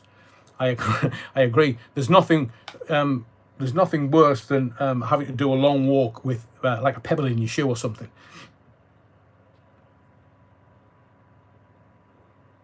So history is unkind to you because we are fed information when we go to school, and we're being fed lies. So Hitler's body was found in the bunker. No, it wasn't. The Russians have it, and they're not going to release it. But it was some DNA was done, and they was found it was female. It wasn't Ava, bless her. It wasn't Hitler either. Boris's father is one of the most powerful people in the world. Doesn't surprise me, Nicholas. I mean, have you seen the state of his fucking hair? If you want to disguise the way you walk, just carry a shopping bag. Yeah. Put a pebble in your shoe. It's a great contraceptive. It makes you limp. Bless you, Des. That's very good. I was going to talk about contraception, but I'm on a flow with this so far this evening. If you haven't already tonight, if you're enjoying the stuff that I'm doing, please just smash the like so we can get over 200. That would mean a lot to me. So you've got the political puppets pulled by the political puppet masters, and then you have. I'm having my doubts about Elon Musk. I mean, mankind would be a very, very different place if we didn't have X, because he's just allowing free speech, mostly. Grok, it's not free speech. If you ask about the Holocaust, it just does not give you the answers. So it's Grok isn't free, and it's not accurate. Yeah, Terry Wookfoot. Well, you can tell by the way I use my walk, I'm a woman's man. No time to talk. Been kicked around since I was born. Oh, I can't remember the lyrics. Bloody hell, man. It's not... Night Fever? Bee Gees? Nicholas, you wanted me to look at Henry de Castries? Is that how you pronounce it? Grok, yes, Amanda. The AI on X. So... mankind will be a very different place because we were almost going to World War III. I mean, if Camel Toe, I mean, she was mostly drunk on the campaign trail, in my view, because I know, coming from the Northeast, I know what a drunk looks like, and I know what slurred speech sounds like. And Musk, Adrian, you told me you trusted him on One Live. I always thought he was a sour douchebag. Up until that point, Alan, I hadn't seen anything to give me any inclination otherwise. But this, I do believe he has his issues. I do believe that he needs help with those issues. But he now wants to create a political party in America. Don't need that. Because Donald Trump is not for swaying. He's not for being bought. He's so rich he can't be bought. They tried lawfare. They tried assassination. They tried every which way. But Musk now, when he had that spat, after all the things that Donald Trump gave him, and the work that he did for Doge, then to kind of spit his dummy out of the pram and then go, his name's on the manifest. He's been to Epstein Island, so he must be shagging kids. In essence, that's what he inferred. And I just thought, whoa, hang on a second. He's not as he says he is. And I say this continuously. I always say as I find with the human condition and human beings. So I'm now having my doubts. Because why would you attack the president? He gave him the key to the White House. Why would you attack the president? Because the president turned around and said, look, Ned, if you continue this, we're going to stop all your subsidies. That'll crash all your businesses, and then you can go back to South Africa. And then all of a sudden, a couple of days later, Elon's like, yeah, oh, all right, Tarblock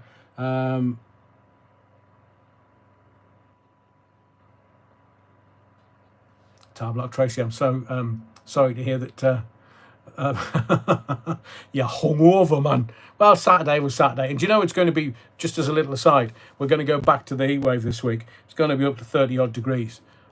Can't they leave us alone? Can't they just give us some rain again all day, every day? So the elite, even though Musk is seemingly the richest man in the world, that'll be from the subsidies from the American government. Mike J says, why did Elon keep it secret until he got shafted? Blackmail. That's how the whole system works. It's built on blackmail. Whether it's Epstein's blackmail, whether, you know, he finds the women and he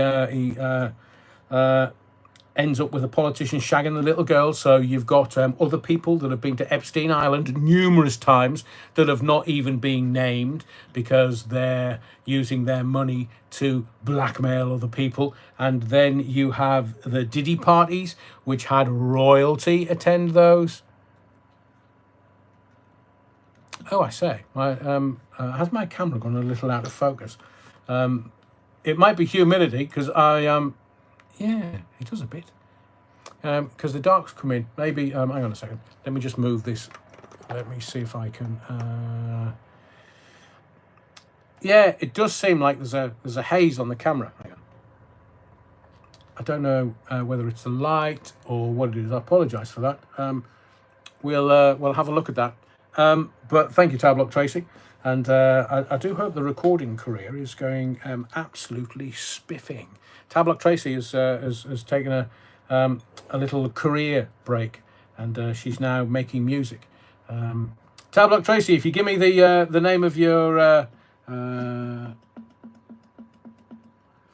Tablock Tracy, it's not my breath, although I could strip wallpaper. So Tablock Tracy, if you give me the kind of link in the comment about the tunes that you're making.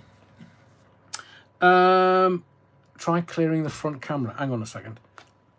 Hang on. Stand by, caller. I'm just going to give it a wipe. Hang on. How's that? Is that better? Looks a bit better. I don't think anybody's on the Wi-Fi in the house tonight. So we need 6 more likes, please, to get us over 200. So let me just get back to where I was. So we've had a little geopolitical walk this evening, simply because you need it to get things into context. Once you've got context, you have understanding, and that's what we're all about on this channel, giving you context and understanding. Let's look at these puppets, because and we'll use the Labour Party as an example. So the Labour Party told you, Rachel Reeves told you, there would be no more tax hikes.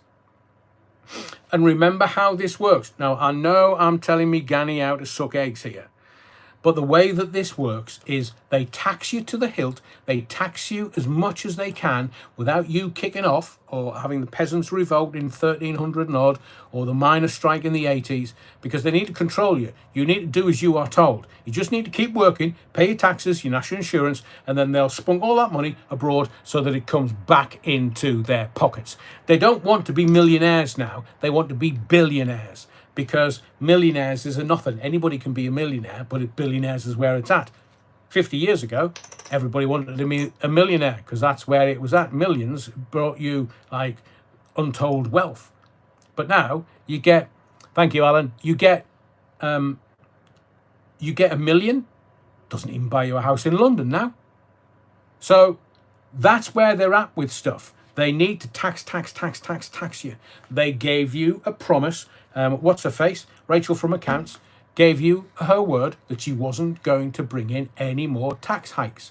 So what they've done is they've spunked hundreds of billions of our pounds, our taxpayers' pounds. This is not the government's money. It's your money. You went out and earned it, and then they shafted you for the taxes.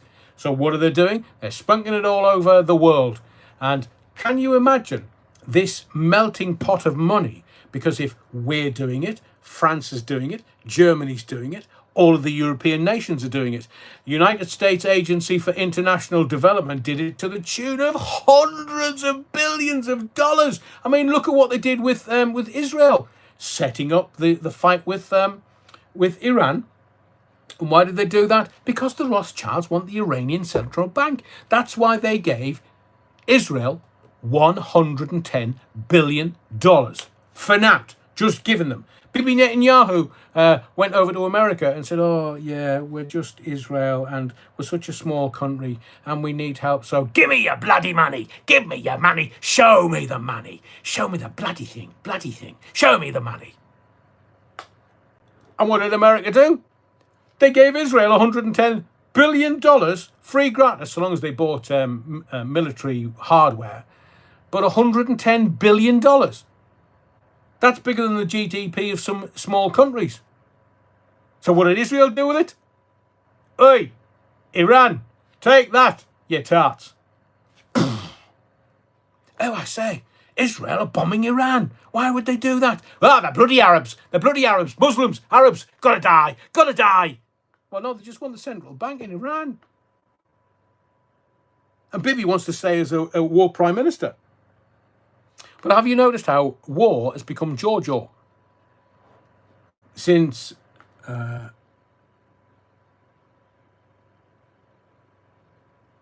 I said, Bad Wolf Project, I had the foggy screen, just refresh my page, and now I can see you without the mist. Very good. So all of this, so Ukraine is about money laundering. It's the most corrupt country on planet Earth. America was just throwing all the money out. So you've got Britain, all the European countries. You've got, hundreds and hundreds of countries around the world giving international aid here, there and everywhere, including Africa. We're giving tens of billions to Africa. Lamy gives Syria 300 million. Not today, didn't, the Bovril. It was 94.5 million. At least that's what was being reported in the press. So you've got all this money, the world awash with money, your taxes, everybody's taxes, and it's the politicians that are just trousering all this money. Because, look, if Meghan Markle wants to be a billionaire, flogging dodgy jam, in my view, you can never buy any. It's sold out, seemingly. Iran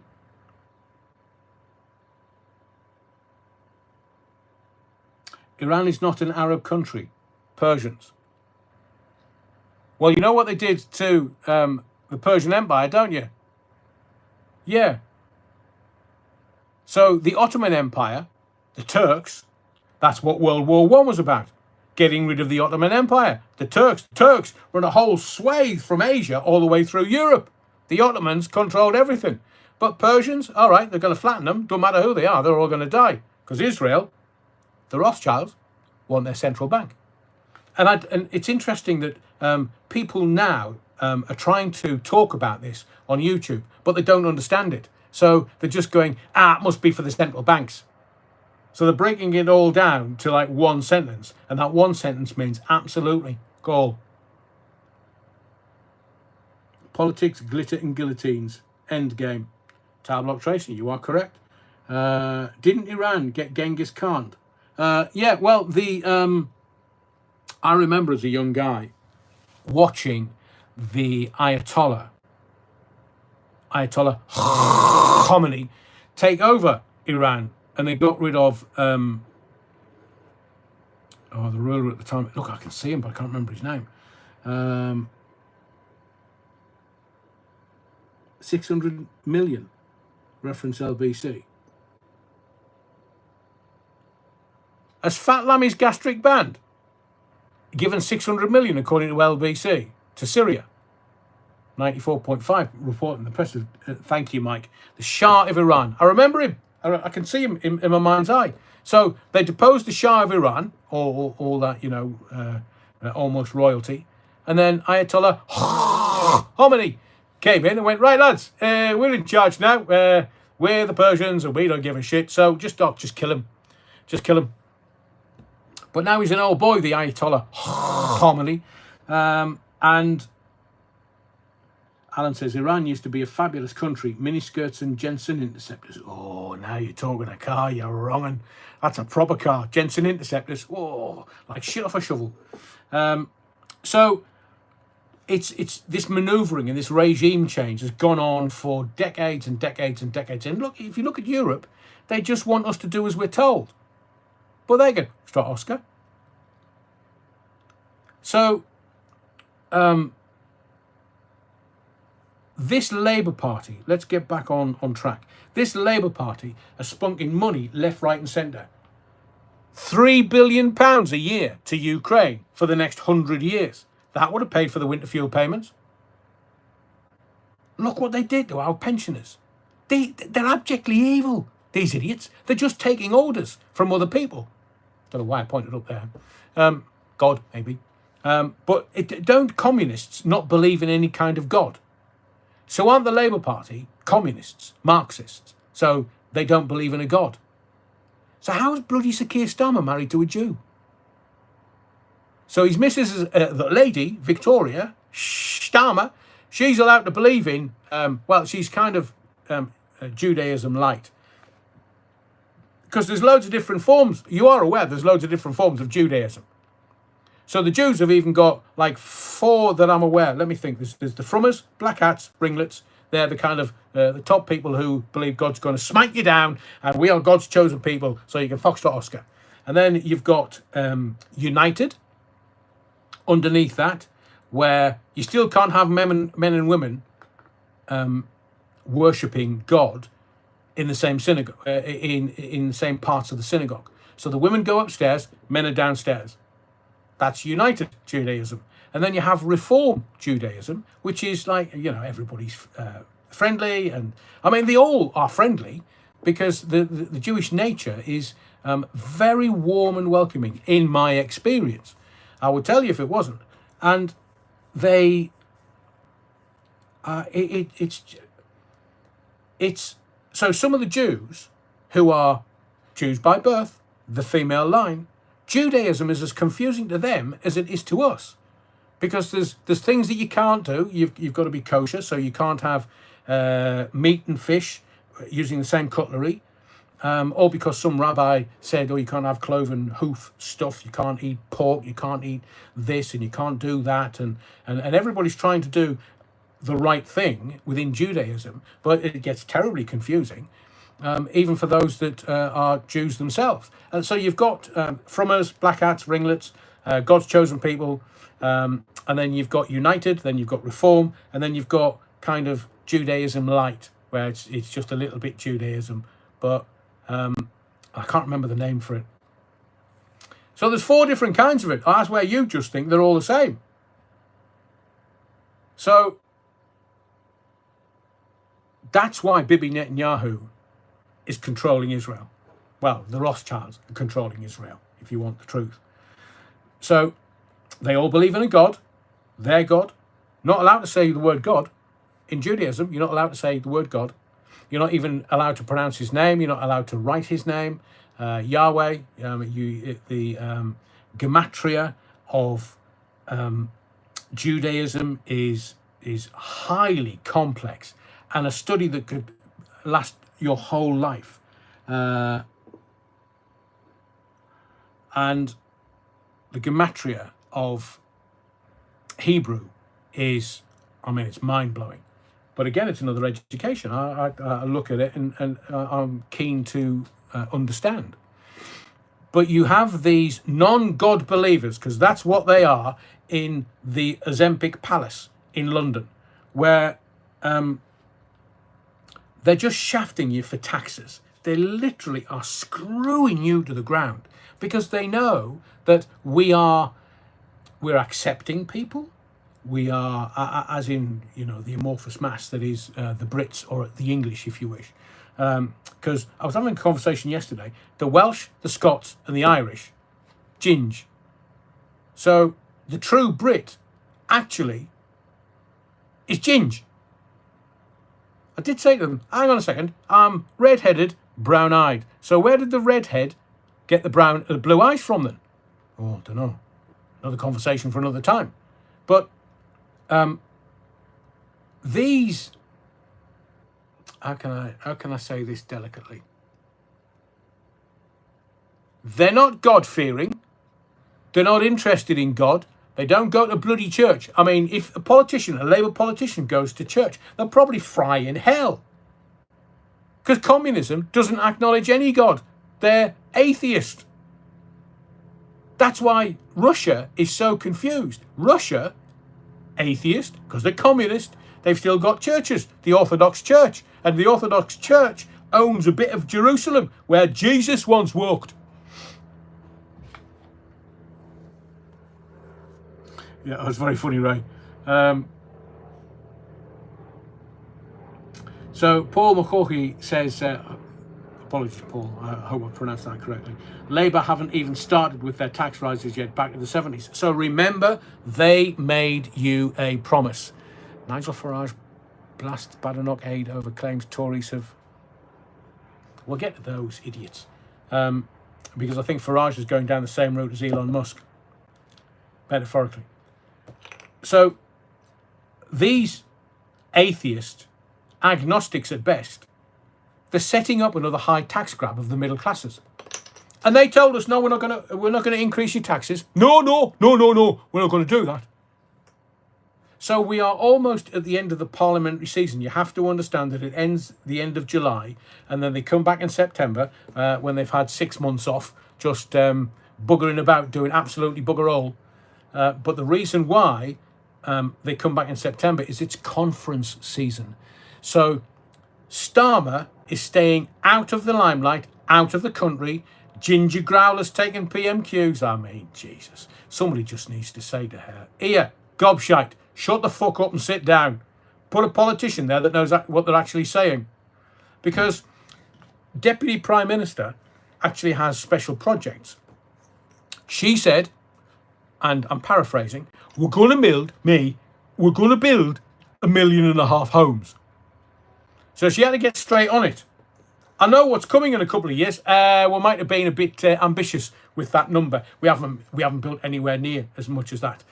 So you've lied, have you, Ginger Growler? You knew you couldn't build 1.5 million homes.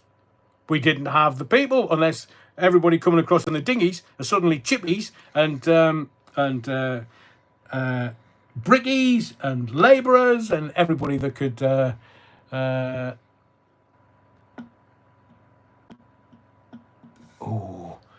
there's going to be a big story coming out of Wimbledon tomorrow. Seemingly, they switched off the line calling system, so it missed 3 important calls.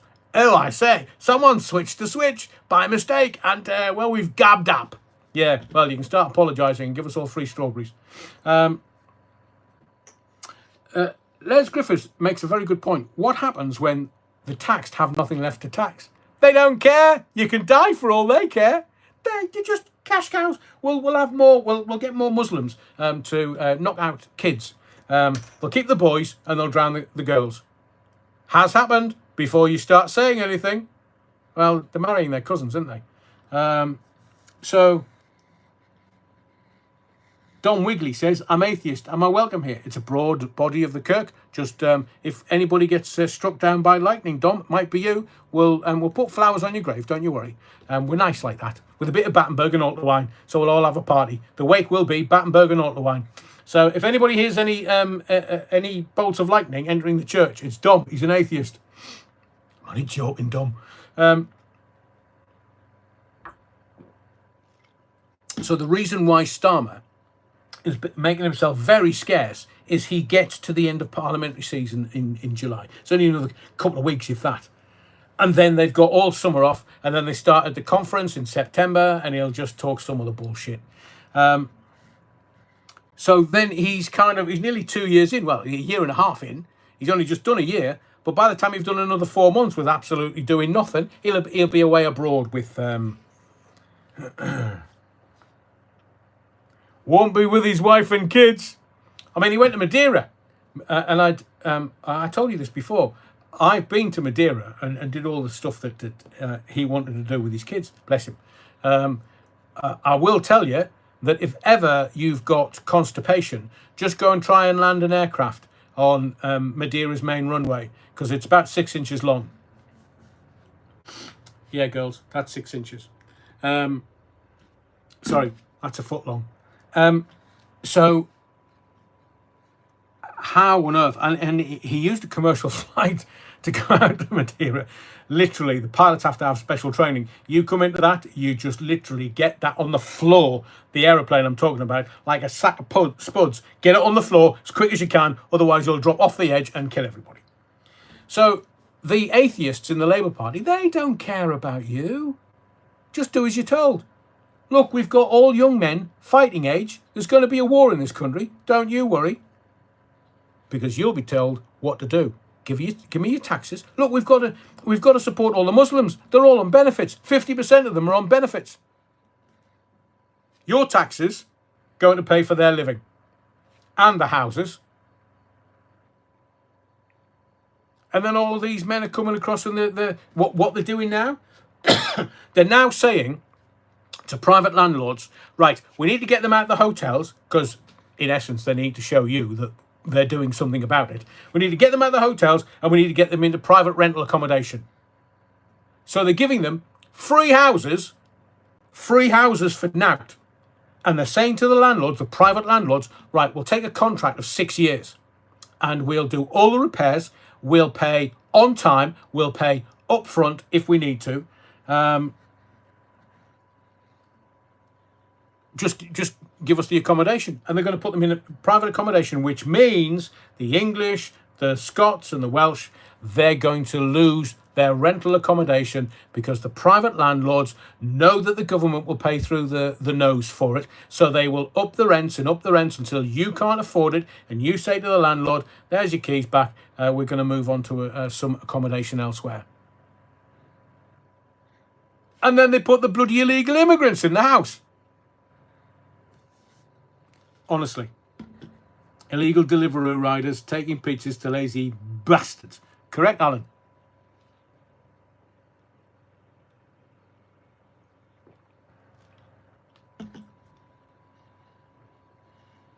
Gene Psychic says it's already rising up in Liverpool and North Wales. Those, and again, I want to get back to the tax manifesto in a second. But what I will tell you is that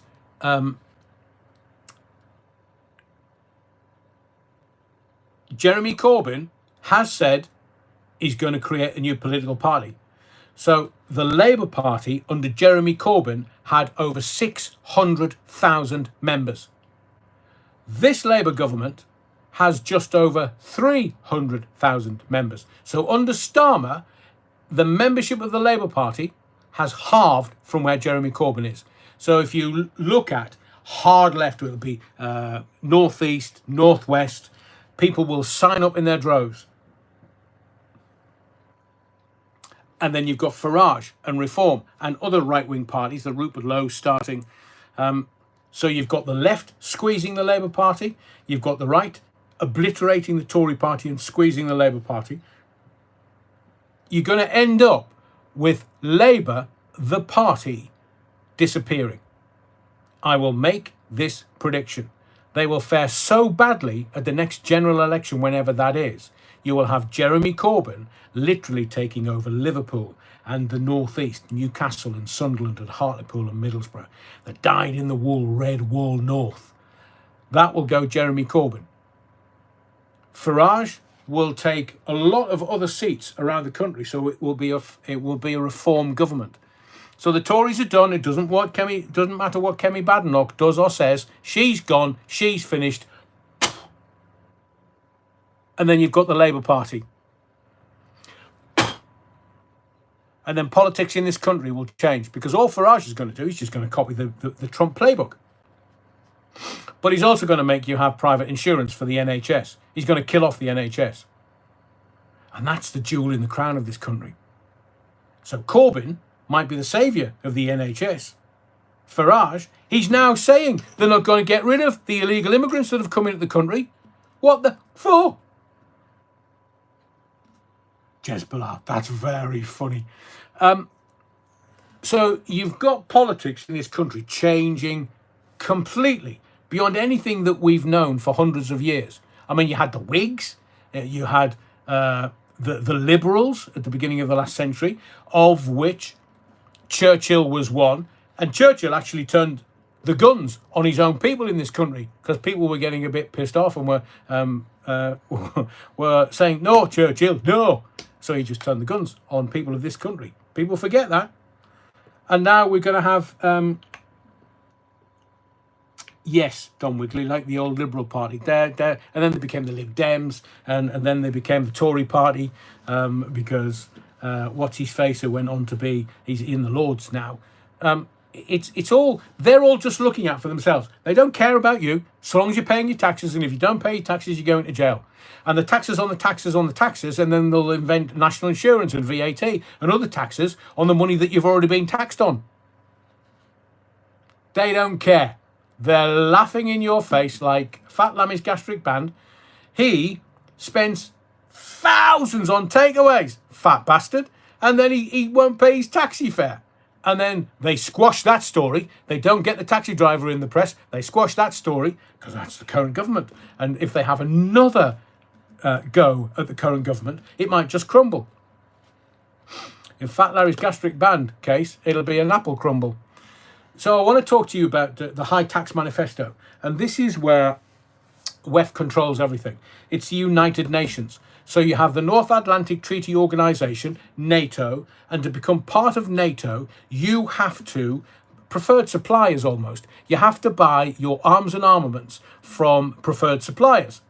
So that's why NATO keeps going into new countries, because the new countries, like Ukraine, and the Russians don't want them to be in NATO, the Ukrainians will have to buy all their missiles and stuff from NATO, and that is America. So now you have the United Nations in New York and in Europe, and the United Nations want a high tax. They have a manifesto for high tax, which is why Rachel Reeves, she made the promise, we're never going to increase your taxes. She lied out of her back teeth. Sobby Reeves from accounts. Can you imagine? Must be me hormones. What's the difference between a hormone and a vitamin, Rachel? I don't know. You can't hear a vitamin.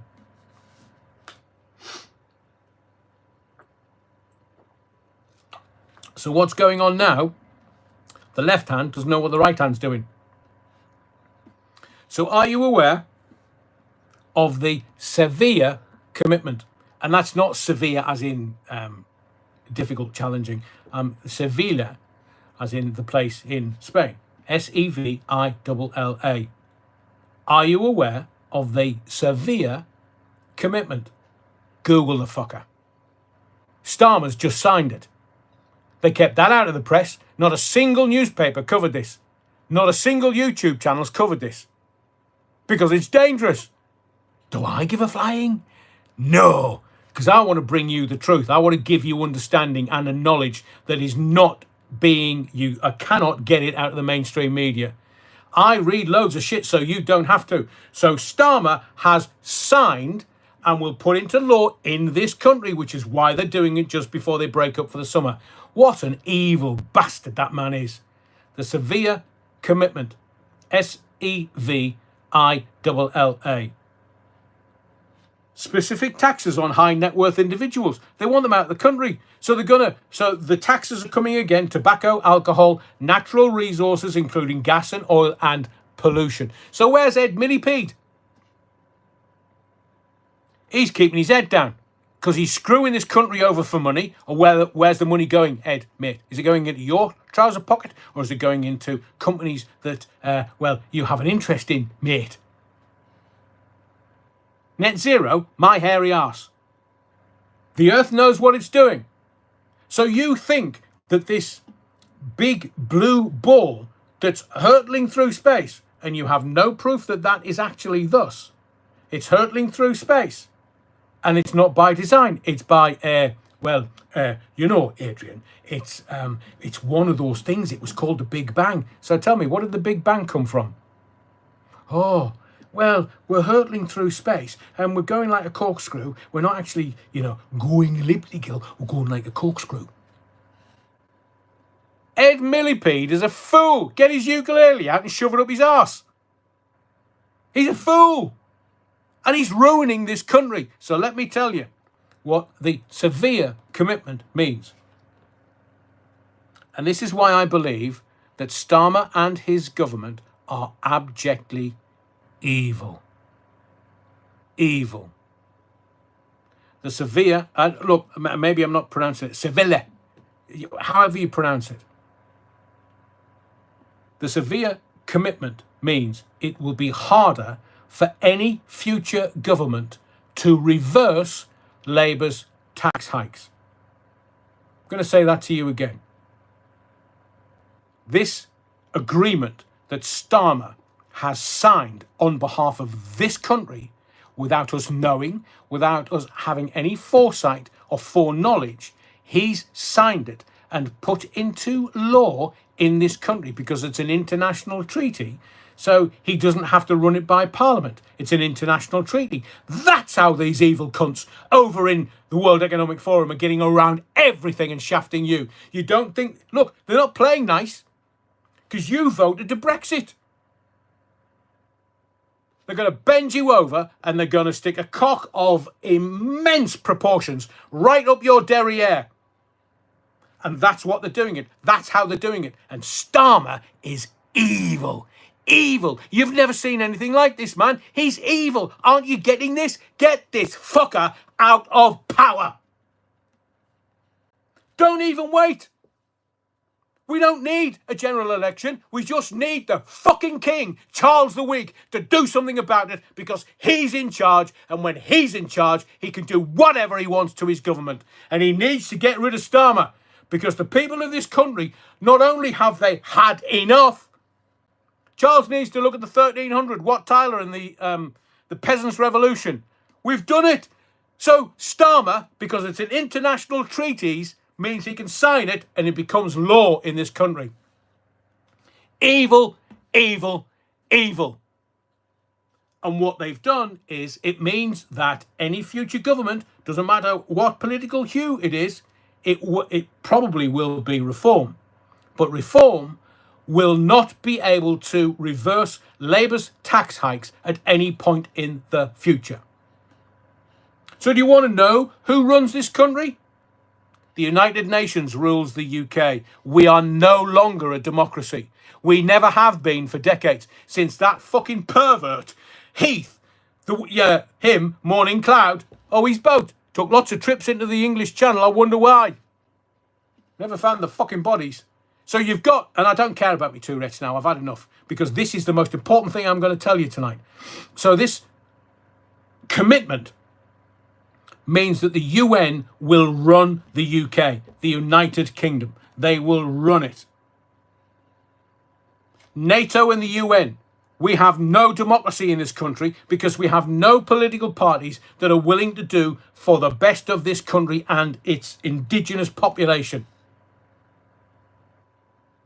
So read your newspapers this week. They're not going to tell you this because this is incendiary. So reform come into power, 3 or 4 years, however long. And what's going to happen? They can't reverse the stuff that this Labour Party has put into power. They won't be able to reverse the tax hikes. Because where's the tax going? To these NGOs, non-governmental organisations from around Europe and around the world. NATO and the United Nations are getting all of our money left, right and centre. So we have to buy preferred suppliers from NATO. We can only buy it and supply it. And then UN. No wonder Trump pulled his financing for the UN. He told them, fuck off. You're not getting any more money.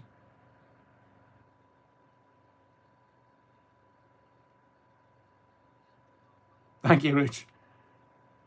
But listen, this is important. It's very important that we are aware of this. So as I continually tell you, don't believe anything you read in newspapers. Why?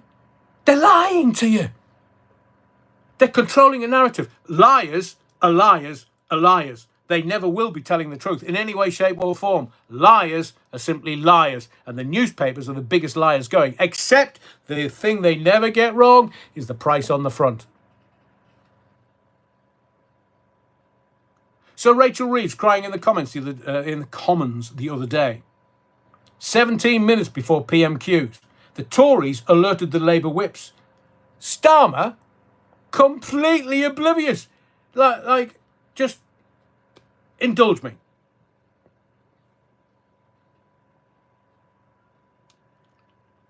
I've told you before about my marriage proposal. There was a woman daft enough to ask me to marry her. I mean, she's, beautiful, and I was just an arse then when I was younger, complete arse.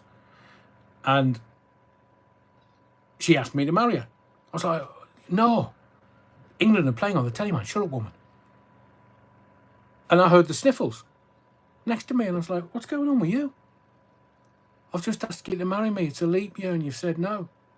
I said, I'm watching the footy. I'm from Sunderland. It's a religion.